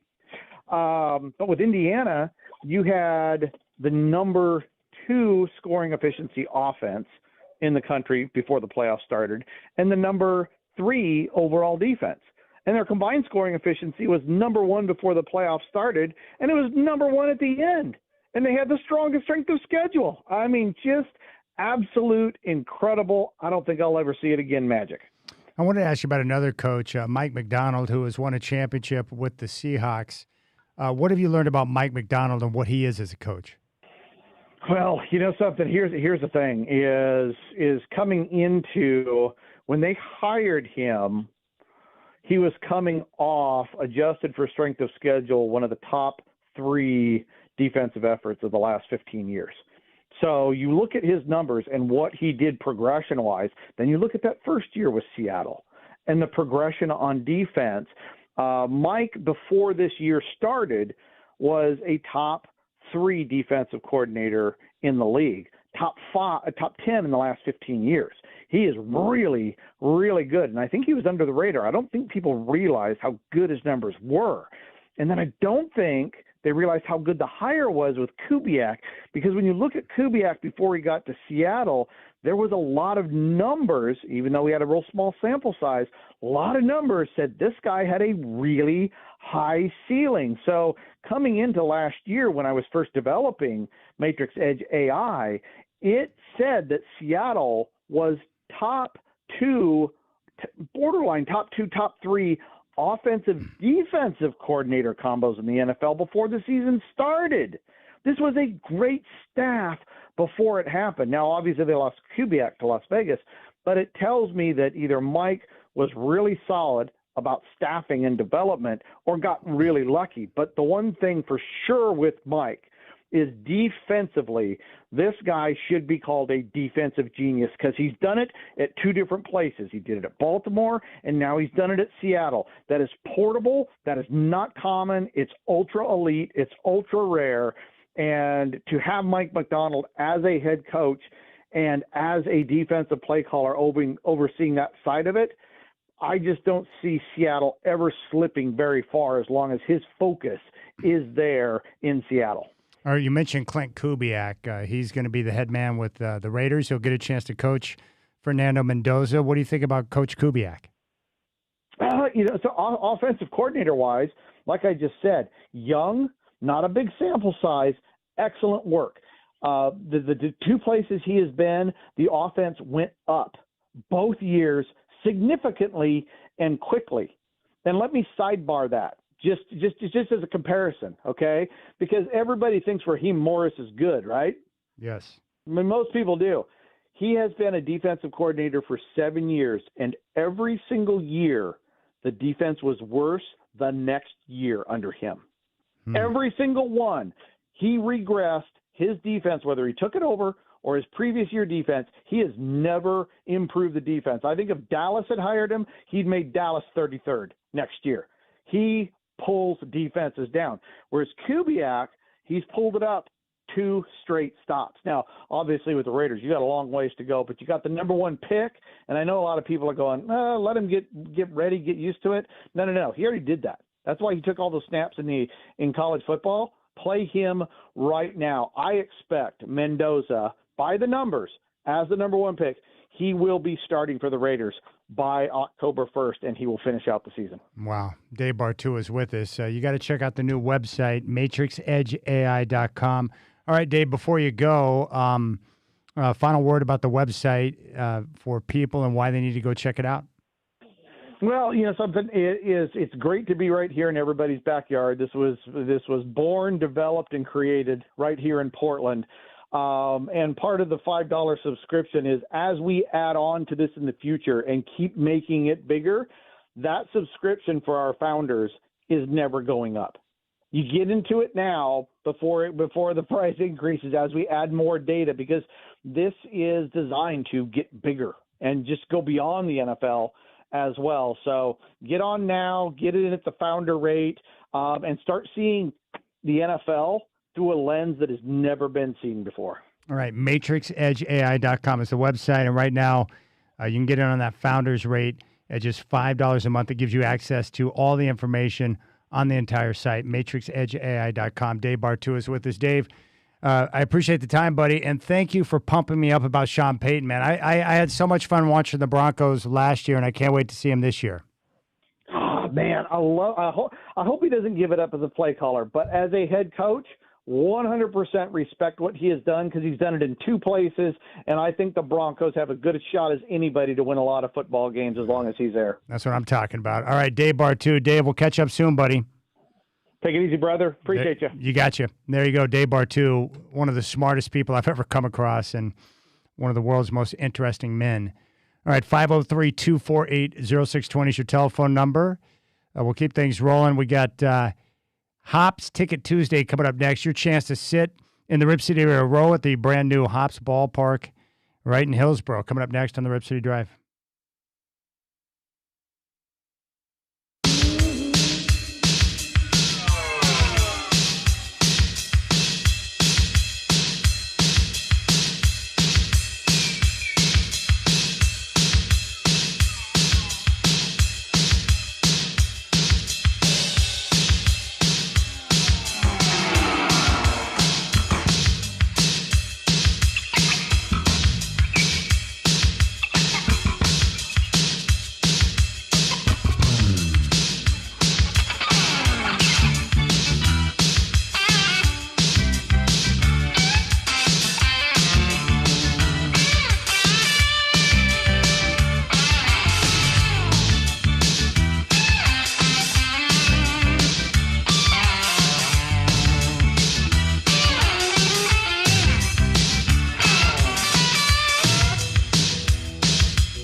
All right, what's going on, my friends? It's now 5 o'clock. The Major League All-Star Game is tonight. First pitch is coming up in just a couple of moments. You can watch it on Fox. The NL is a short favorite over the American League. The Trailblazers got a double-double from Young Hansen last night as they topped the Timberwolves. That was their first Summer League win down in Vegas. They do it by 17. They're going to get 2 days off. They'll meet Denver coming up on Thursday night. Spain has reached the World Cup final. A 2-0 victory over France. England and Argentina are going to meet tomorrow at noon. Winner will face Spain. You can hear it right here on your home of the World Cup in Portland, Rip City Radio 620 with coverage starting at 11:30. Coming up next on the Rip City Drive, it's a Hops Ticket Tuesday. We got a 4-pack of tickets for the Hops. Your chance to sit in the Rip City Radio row. We'll do that coming up next.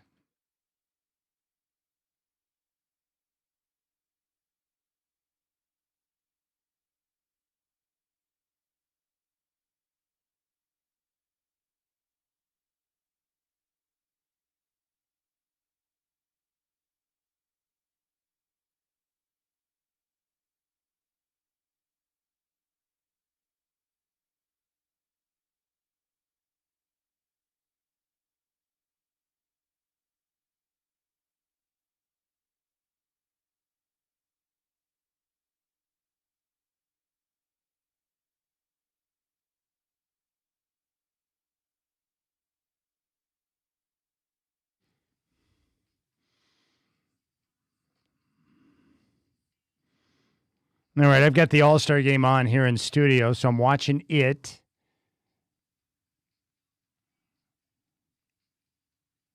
And there's Ben Rice taking the field. You can reach out to me at 503-248-0620. I mean, we're technically now at the halfway point of the Major League Baseball season, although the games played, it's past the halfway point in terms of the total season of games. But now this is where baseball will start to get interesting as we enter the stretch run. And I keep wondering if the Seattle Mariners are going to wake up or if they're just going to continue to play 500 ball the rest of the year. Right now, as we enter the All-Star Game tonight, in the American League East, Tampa Bay at 56-38, 3 games up on the New York Yankees.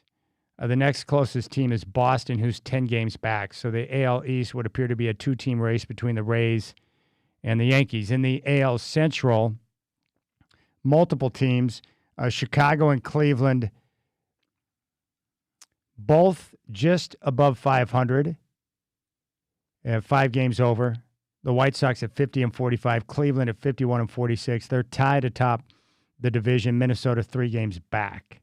So you got a 3-team race in the AL Central. In the West, the Mariners trail the Rangers by 1.5 games. So Texas right now on top, and you've got Houston 3 games back at 47-51. So you got a 3-team race in the AL West. In the National League, in the East, the Braves right now lead the division. They're 2 games up on Philly, 4 games up on Miami. So a 3-team race in the East.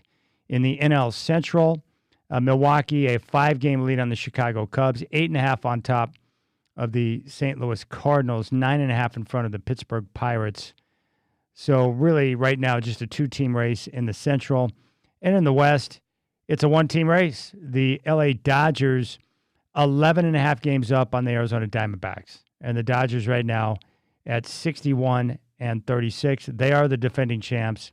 And right now, they got the best record in baseball, which they should based on the roster that they have.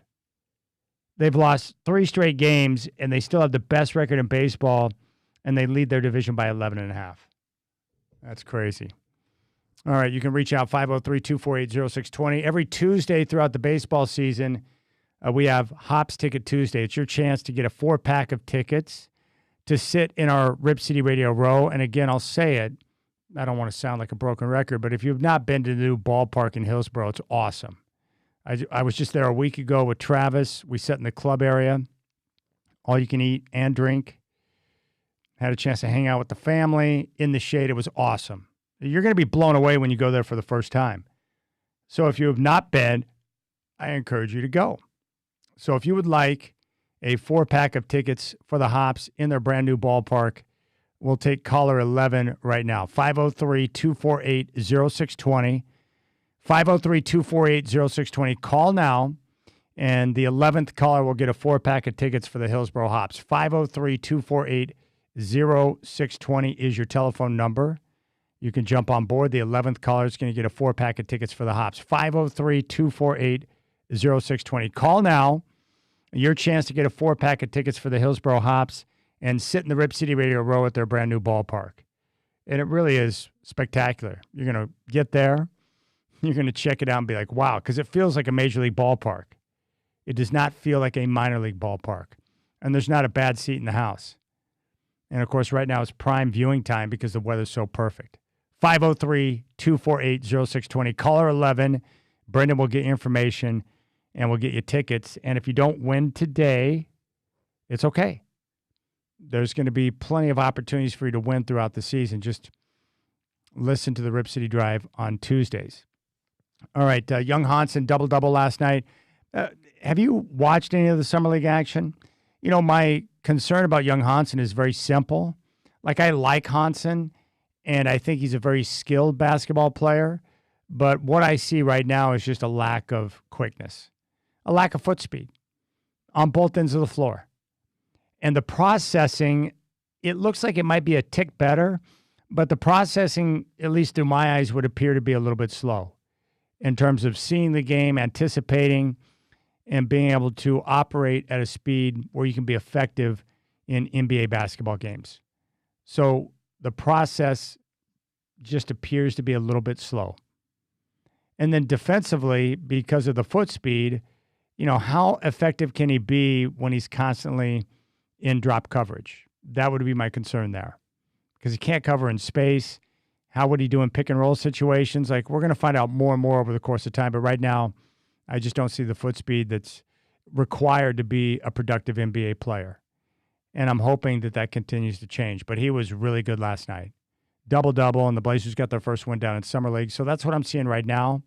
If you got a take on Hansen and what you've seen so far in Summer League, let me know. Obviously, I want to see him do well, but the Blazers, there's no pressure on Hansen right now because, you know, I knew when they took him that it was going to be a project. And the Blazers obviously have depth at center with Klingon and Rob Will. So they're going to be fine there. Giving Hansen more time to be able to develop. But right now, the lack of quickness, the lack of processing, you know, it's just not where it needs to be to where you can put him in and play him, you know, large minutes in an NBA game. And that's okay because some players develop at a different level. And I do think that coming from the Chinese Basketball Association, coming to the NBA where you're going up against the best of the best, that's got to be a cruel transition. Because the guys you're seeing in the CBA, if you're Hansen, not the same guys you're seeing in the NBA, where the guys that are your size move at a different speed. It's crazy to me. Obviously, we still have the discussions going on with Tom Dundon. I did receive a letter from a listener, George, and I was very thankful he took time to send me a letter. It was very nice.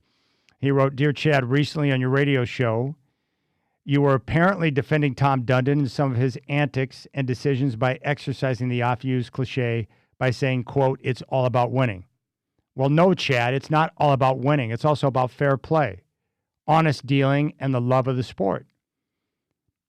It's all about winning, and its twin, winning is everything is wrong because it prioritizes the end result over the methods used, which can border on exploitation and dishonesty. The Attorney General of Oregon has already made a critical evaluation of the business methods used by Tom Dundon, calling them predatory and harmful. His business had to settle multi-state lawsuits. If you want to be a Dundon apologist, go ahead, but there are many people who will counter your simplistic utterance. Beyond Dundon's business practices, he is doing everything he can, purposely or not, to alienate the fans, the city, and our political leaders. I like your show, but you're way off base on this matter." Well, I appreciate the time, George, and thank you for reaching out. You know, when it comes to Tom Dundon, I have not been a Tom Dundon apologist. My basic premise on Dundon is he just won a Stanley Cup in the NHL with the Carolina Hurricanes. So he's got a championship. When he took over the Hurricanes, they were a complete disaster, and he built them into a winner. And they've made the postseason in each and every year since he took over, and now they just completed their run and won a championship. So I do think his success in business, the acumen that he's shown there, and obviously the success with the way he's handled things in the NHL with the Hurricanes, I do think there are skills and creativity that he can take from business and the NHL and apply it to the NBA and have success. Now, time will tell. It's a different league, dealing with different people, different challenges, and we'll see what he's able to do with the Trailblazers. But what I like about Dundon as an owner, and I've said this time and time again, I have a basic, definition of what I'm looking for in an owner as a basketball fan. Do they want to win, and are they willing to put their resources in a position to make that happen? Paul Allen was the same way. He wanted to win desperately, and he was willing to spend to make it happen. And I think Tom Dundon is the same type of owner when it comes to those two areas. I think he wants to win. He's ultra competitive based on people who know him. He wants to win. He loves sport. And when it comes to basketball or the Trailblazers, he's going to invest on the basketball side. The business side, he's got a budget and budgets, and he's got things he's looking to accomplish. But when it comes to the basketball side, he will spend what is necessary to make it happen on players and making sure the players have what they need to be successful, which is a good thing. Now, he's been described by many, including the commissioner of the NHL, as being different, very creative. He's going to ruffle feathers sometimes because he does things a different way, and he's got a plan for how he wants to accomplish that, but I'm okay with that. Now, he's been involved in many businesses. He started out, I believe it was a hamburger restaurant or a chain that he was trying to, get going, and it fell flat. As time went on, he got into the auto lending business, doing subprime auto loans. And of course, subprime refers to the subprime credit rating for the people you're lending to. And because of the risk of lending to people who are subprime, the interest rates are going to be higher. And through his company, they had to settle many suits with multi-states because of, some of their practices. They did not admit to wrongdoing, but they did settle the suits. And of course, with subprime auto lending, it's one of those things where the interest rates obviously are a little unsavory, but you are lending to people who are a much higher risk. But at the same time, you're giving those people an opportunity to have a vehicle so they can have transportation, so they can be able to get to their work, their job.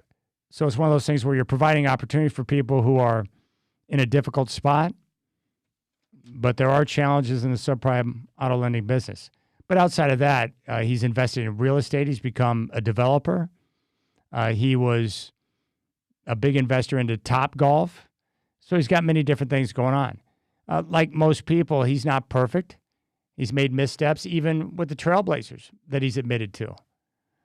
But my whole point with Dundon is, I think the two basic requirements I'm looking for as a fan, does he want to win? Yes. Is he willing to spend on the players to make it happen? I believe the answer is yes. And my whole point with Dundon is, I'm going to wait over the course of time before I pass judgment. 2 or 3 months on the job is not enough for me to be able to pass judgment. And I don't expect him to be perfect when he's learning a brand new league. There's going to be missteps along the way. The most important thing right now is Dundon and the Trailblazers coming to an agreement with the city to get the funding in place for the renovations of Moda Center and to get that long-term extension on the lease signed so the Blazers are going to be here into the foreseeable future. That's the most important thing. And then he can turn his attention primarily to, the team, the roster, the fan experience, all the things you need to be successful. But I just need more time. He needs time on the job to make decisions, and we'll find out more about him before we can pass judgment. But I am excited about having an owner that cares about winning, has just won a championship with the Carolina Hurricanes, and is now providing direction for the Trailblazers. Much better than the team being under the direction of a trust, no question about it. I just need more than a few months before I can pass judgment on someone taking over a brand new role in a brand new sport. All right, 503-248-0620. And I'm a big believer that in negotiations, big dollar negotiations, they're going to get contentious at times. And there's going to be a certain amount of rhetoric and things that are said that aren't very nice. But hopefully through that process, you come to common ground and get an agreement done. But George, I appreciate you reaching out. You got the Rip City Drive, 503-248-0620 is your telephone number. Right here on your home of the Blazers, Rip City Radio 620.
All right, it's pretty awesome.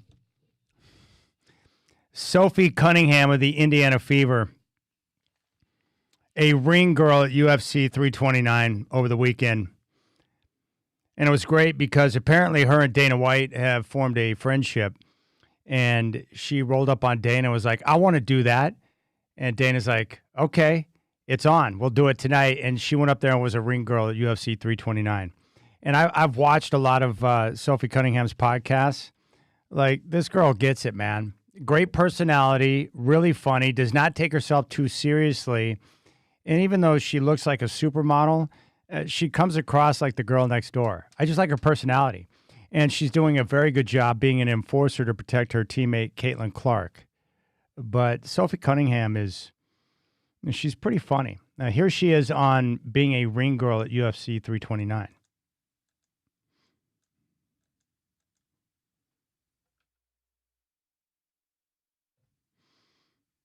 Over to say what's up, and I was like, hey, if you need a ring girl, let me know. And he's like, all right, like, first round for the patty fight, like, that's you. I was like, yeah. He's like, no, seriously. And I was like, oh God. It was so much fun though. Like, it was just a great environment. There you go. Sophie Cunningham being a ring girl at UFC 329. Can you imagine doing that? That's pretty cool. I did, I have not been a ring girl.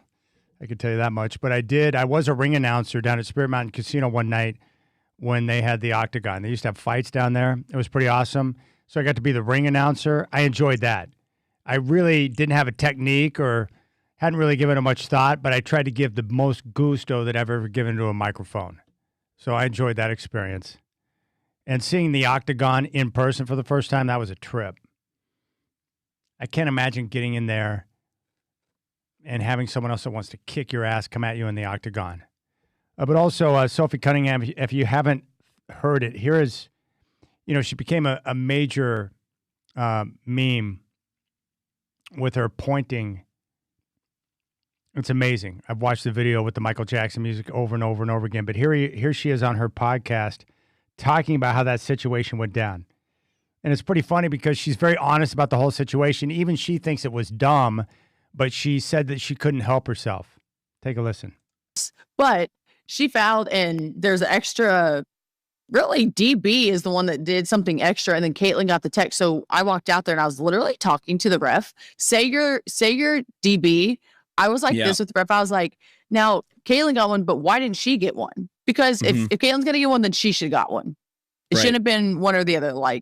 And I was just kind of pointing, and she's like, don't you point at me. And I was like, oh, shouldn't have said that. And I didn't say a word. Okay, that's so stupid. Like, that is the stupidest thing I've ever done. It's probably the number one meme, at least on Twitter this morning. Which is special. I know, but like, I'm telling you, everyone's like, what? Like, that is so dumb. I think it's dumb, but like, it was pissing her off, and like, I couldn't help myself. I could not. She was losing her shit, and all I was doing was literally pointing. Yeah, but it's good though, and I think because everyone knows you're like kind of a shit talker. It's amazing.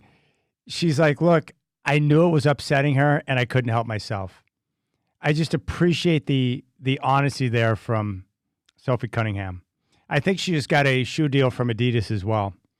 So she's absolutely killing it right now. But she's in a great position. Teammates with Caitlin Clark. She's the enforcer to protect Caitlin Clark. She's super hot, and she's got a great personality. And she's, she reminds me of? And if Sophie Cunningham wanted to be a commentator, she's got the skills to do it, but she reminds me of Charles Barkley. The reason why Charles Barkley is so successful in his TV career, it's not because people agree with him all the time. In fact, I think a lot of people disagree with Charles on a regular basis. But what makes Charles so effective is just he doesn't take himself too seriously. He can laugh at himself. Sophie Cunningham could do the same thing. Charles shares whatever is on his mind. He doesn't try to sugarcoat things to placate. Sophie's the same way. And you share your opinions. You share your opinions regardless of how you think people are going to react to them or respond to them. And that's what Charles does. So I think Sophie's got some natural media skills that would play well in the commentating game if she chooses to go down a path like that. But the more I listen to her podcast, I'm learning a lot about the WNBA in terms of how the players think and the way games are approached just by listening to Sophie. So there you have it. Very interesting. But seeing her be a ring girl is pretty cool. I'm trying to think of like what is something I want to do? What have I not done in broadcasting? Is there something I would like to do or try out? Yeah, I think there's one thing. And I don't want to do it long term. I wouldn't want to take anyone's job. But if I had an opportunity to be a PA announcer, like at Moda Center, I would do something like that for a game. Just to do it because I had so many, like that. That's something like if I knew someone like a Dana White, I'd be like, oh, I want to do that. Just give me one shot. Give me a quarter. Can I do it for like a quarter? Maybe a half? I think it'd be so much fun because those were some of the guys I grew up enjoying, and I would listen to them and want to hear them during games. And I've talked about my love to Lawrence Tanter, who just retired after nearly 50 years with the Lakers franchise. So I think that would be me. So I'm not a ring girl, but being a PA announcer would be fun. I guess when I think about things I might want to do. I did play-by-play. Play-by-play is not my thing. I tried it. I did a lot of high school games play-by-play, but I mean, I was okay, but not real skilled at it. Yeah, I just knew that. And then I did a couple of baseball games, and that was tough. Really tough. Baseball was very difficult. Football was my favorite because I enjoyed the pacing of the football game. It was fast enough, but not too fast. Basketball is constantly. You got to be on top of the action. Things happen really quick, and you got to stay on top of the names and the players. And a lot of these, schools you would arrive at, you weren't familiar with all the players. So it's very difficult to get that information, set up in a way where you can access it quickly with your eyes to make sure you're on top of things. But football was great because the pacing, you get a play and then you get a breather and then you get another play and a breather. And I like the pacing of football. Basketball was fun, but it was really fast. And there were times where I could feel I was struggling with it. Baseball is just a totally different animal. That's why when I listen to Seth Hoyland, who does the Hops games, and when he started out compared to now, like you could tell he's getting more comfortable with it. The storytelling, that's why the guys who are really good at baseball, the ones that I grew up listening to, like John Miller, because I could hear him on, KMBR up here in the Portland area at nighttime. I love his voice and his storytelling. I thought he was great. Obviously, Vin Scully is, just phenomenal. Mike Parker does a great job with the Oregon State Beavers. Mike Parker is great on baseball. We mostly hear him when it comes to football because that's what we care most about. But Parker, his bread and butter is baseball. And because he's a great storyteller. And he's well-read and knows a lot of the backstories and stuff like that. It's like when I listen to Travis do, Blazer games, just the information that he's got on each individual player, the different details, the things he can come up with, it's pretty impressive. But I like baseball announcers because of their storytelling ability. But I would say my favorites, like right off the top of my head, John Miller, Vin Scully. Those are the two guys that come to mind. But John Miller was great because, one, he's a cool guy. I had a chance to meet him when I worked down in the Bay Area.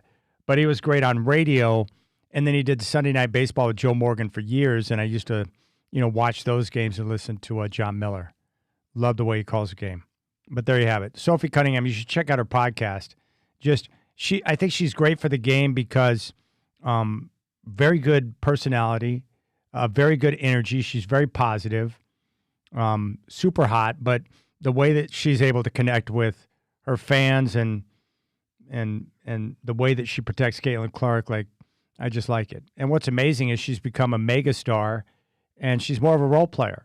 Caitlin Clark is a superstar because, she's a great basketball player.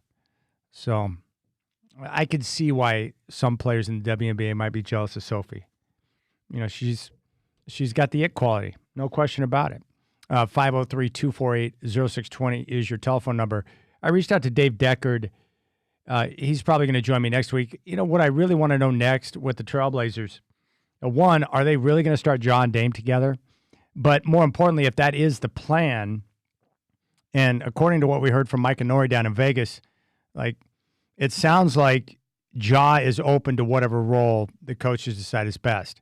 I don't see on paper myself, like, I could be wrong, Like, I don't see on paper, based on what I know about both players, how that would work as a starting backcourt because of the defensive liability there. So maybe Ja comes off the bench. I like the idea of, Drew Holiday being in the starting lineup. If you're going to go veteran heavy, I like Drew Holiday because of his defensive capability. And Drew can defend multiple positions on the floor. And that would seem to provide better protection for Dame because we know Dame's going to start, obviously. You're not going to bring Dame back and have him come off the bench. That's one of the most ludicrous ideas I've ever heard in my life. So having a more defensive protection out there would seem to make sense. But can you get it to work with Ja and Dame? I'm getting more and more excited about Ja as each day passes. From what I've heard from people in Memphis about the way he's making, progress and handling his business different, off the floor. But more importantly, the fact that he's getting healthy and he's only 26 years old. And I've seen him play at the peak of his powers early in his career. Incredibly explosive. Like, he's going to be a lot of fun to watch. He is a very good passer. But he's fearless when it comes to attacking the paint and getting at the rim. He's got big balls, and I like that. And he's got a little dog in him. Like, the Blazers, they have a lot of really good players on the roster. But I don't see someone like Denny Avdia is kind of a dog. And Denny Avdia, he told me, quote, I love contact. Like, Denny Avdia loves the physical aspect of the NBA game, which is good. And Ja's going to bring a little attitude to the way he plays. That his game just reeks of that, which is cool. So I'm just excited to see Ja play. Like, it's going to be must-see TV. But I just want to know, and that's what we're trying to uncover, if they're going to go with Dame and Ja. And that's what was reported initially when the deal went down, I think, from Chris Haynes. The plan is to start Dame and Ja together. Okay. Well, can that work? And if so, how is it going to work? And obviously, the other three spots, it's a no-brainer. Klingon will start at center with Avdia and Kamara on the floor. And what I'm hoping with Avdia, he's a good defender too, a good two-way player. Maybe, now that they have a surplus of guards, maybe Avdia, if he's not handling the ball as much as he did last year out of necessity, guys who handle the rock a lot, there's a certain load that comes with that, so you can easily get exhausted and fatigued with the basketball. So what I'm hoping is that maybe Avdia being able to conserve a little bit of injury but not handling the rock, and maybe it'll put him in a position to where he can, be more engaged defensively. Just being able to give you more on that end of the floor. Watching the All-Star game right now, every time I see Freddie Freeman, I still cannot believe the Atlanta Braves gave him up. How'd they let him get out the door? Like, dude, you've got Freddie Freeman and you let him go to the Dodgers? Freddie Freeman is, I think I have a man crush on him. Like, I love Freddie Freeman. Great player, great human, great teammate. And for what I've been told, like, he was the quintessential Brave. So when young players would come into their system and make the jump up to the big leagues, like, Freddie's the guy who would set the example. This is what it means to be an Atlanta Brave. This is how we work. This is what we do. This is what's expected. And you've got your best players setting the tone and the example for the younger players. Those type of guys are so valuable because he's a great leader and a great talent. And you just let him go. He didn't want to leave. And now the Dodgers are reaping the benefits. So it's unbelievable to me. The game's still scoreless right now. They're still in the first 2 outs and no score with 2 on. And the National League the American League's at the plate. So we'll see how that game continues to play out. But yeah, Freddie Freeman's awesome. 503-248-0620 is your telephone number.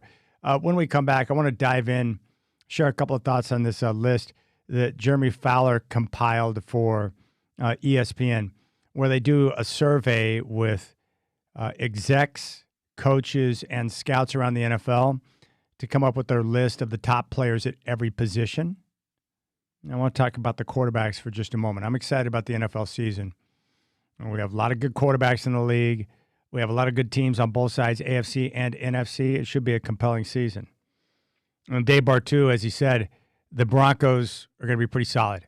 A lot of continuity coming back. Bo Nix, Sean Payton, Jonah Coleman. I can't wait to see him run the football for them, the rookie from Washington, and a great defense.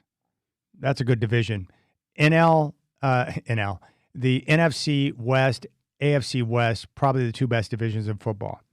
All right, we'll come back and take a look at the quarterbacks on the Fowler list when we come back in the Rip City Drive.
All right, Jeremy Fowler of ESPN, he does this every year. And he says 2026 NFL training camps are on the horizon. And with that in mind, ESPN surveyed league executives, coaches, and scouts to help us rank the top 10 players at 11 different positions. This is the 7th edition of those annual rankings. Here's how it works. Voters gave their own top 10 players at a position. Then we compiled the results and ranked candidates based on the number of top 10 votes, composite average, and dozens of interviews with research and film study help from ESPN NFL analyst Matt Bowen, as well as ESPN Research. More than 70 voters submitted a ballot on at least one position, and in many cases, all positions. Additional voting and follow-up calls with those surveyed contributed to the placements. This was not a 5-year projection or a career achievement award, but meant to answer a simple question: who are the best players right now? So they put out a list for every single position, which is cool. But I want to talk about the quarterbacks for just a moment and see where you might be. Now, number one on the list is Josh Allen of the Buffalo Bills. And Fowler writes here that Allen has long pushed to supplant Mahomes, but he had to fight for every vote to finally make that happen. Allen took advantage of the composite voting, averaging a ranking of 2.10 per ballot. That helped him overcome the 34.1% first place clip, slightly below Mahomes at 41.5%. One general manager perfectly summed up why Allen, the only player in NFL history with at least 200 passing touchdowns and 50 rushing touchdowns, belongs at the top, though. Quote, he's the most singularly unstoppable player at the position when you get his A game. And he has cut down on the turnovers the past 2 seasons. Here's another quote from a coordinator who said, quote, you live with him and die with him. You can get mad at him because he won a lot of games for you with a similar style, and he was so good. So there you have it. Josh Allen is number one on the survey. Number two, not a surprise, Patrick Mahomes, who I would have at number one. Because I can simply answer the question, who would I want at quarterback if I need to win one game right now in the NFL? If I need a fourth quarter drive, if I need someone to win one game, I'm going to go with Patrick Mahomes. He's been there and done that on the biggest stage in the high leverage moments, and he's done it multiple times against Josh Allen. Fowler writes about Mahomes. He's led the list for 3 consecutive seasons. No quarterback has garnered more respect in the post-Brady era. His 267 touchdown passes tie for second all-time for a quarterback's first 9 seasons, trailing Peyton Manning, and he's third in passing yards for any 9-year start. Quote, he still puts fear in people like no other quarterback. Gives you a shot in every game. That's according to an NFL quarterback's coach. Quote, his skill set combined with his will to win puts him at the top. Fowler also writes, but after 3 consecutive seasons of subpar production for his standards, I love that, where Mahomes has reached such a level that now his last 3 seasons are considered subpar. Mahomes relinquishes his crown for at least 1 year despite leading all quarterbacks in first-place votes. His average rank of 2.19 per ballot was just short of Allen's. More voters than usual kept him out of their top 3. Now, how can you have a ballot with coaches, execs, and scouts and not have Mahomes in the top 3? I mean, are you kidding me? You got to be brain dead to come up with that type of idea. Fowler also writes, as one NFL personnel director noted, a weak supporting cast in Kansas City has camouflaged Mahomes' greatness. The Chiefs have struggled to run effectively in recent years, and the receiver trio of Xavier Worthy, Rashee Rice, and Hollywood Brown never blossomed into a consistent threat. Quote, I think the hits were taking the toll even before the injury. He's not the biggest guy. He's such a stud, but the violent hits he's taken, the big-time shots are a thing. I just think Patrick Mahomes is by far the best. Number 3 on the list is Matthew Stafford. A head coach said, quote, nobody played better than him last year, and it wasn't even close. That's pretty high praise. Fowler also writes, an NFL coach who studied the Rams film from 2025 noted Coach Sean McVay's brilliance in protecting Stafford with under center, 3 tight end sets, And then you realize, oh, crap, they were actually throwing out of those sets. That wrinkle kept defenses guessing all season, and it kept Stafford healthy. Quote, Stafford and McVay is now the best quarterback coach duo in the league, an AFC offensive coach said. I mean, I don't know if I would put Stafford and McVay at the top, but they're close.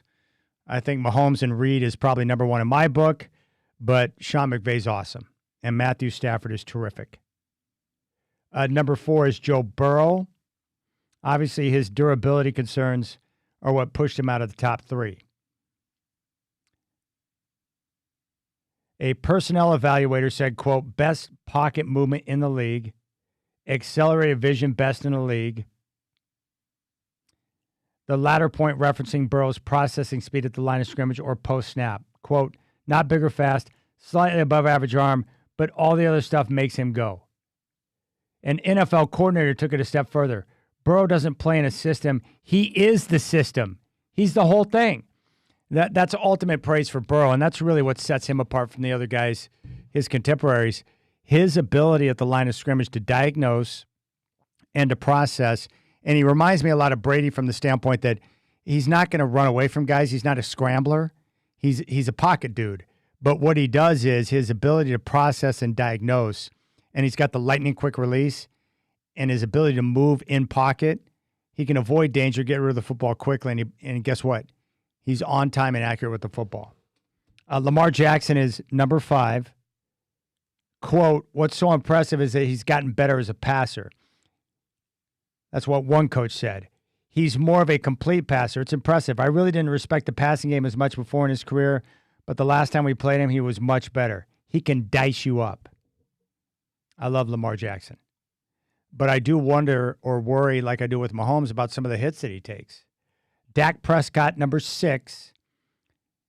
A coordinator said, quote, he's a true acute progression passer. There's only so many of those types. He can read the whole field from pre to post snap. He's just a really good commander of the offense. Justin Herbert is number 7.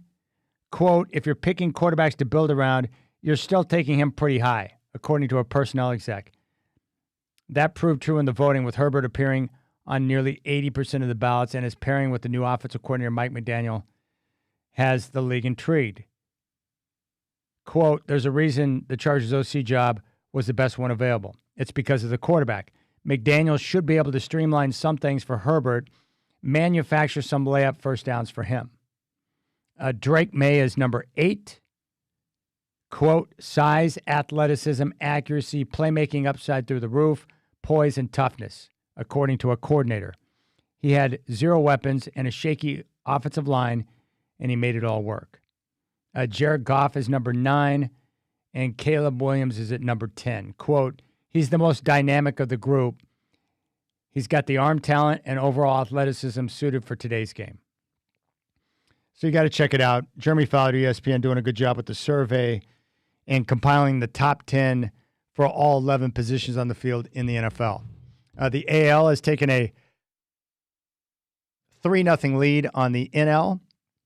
They are in the bottom of the first.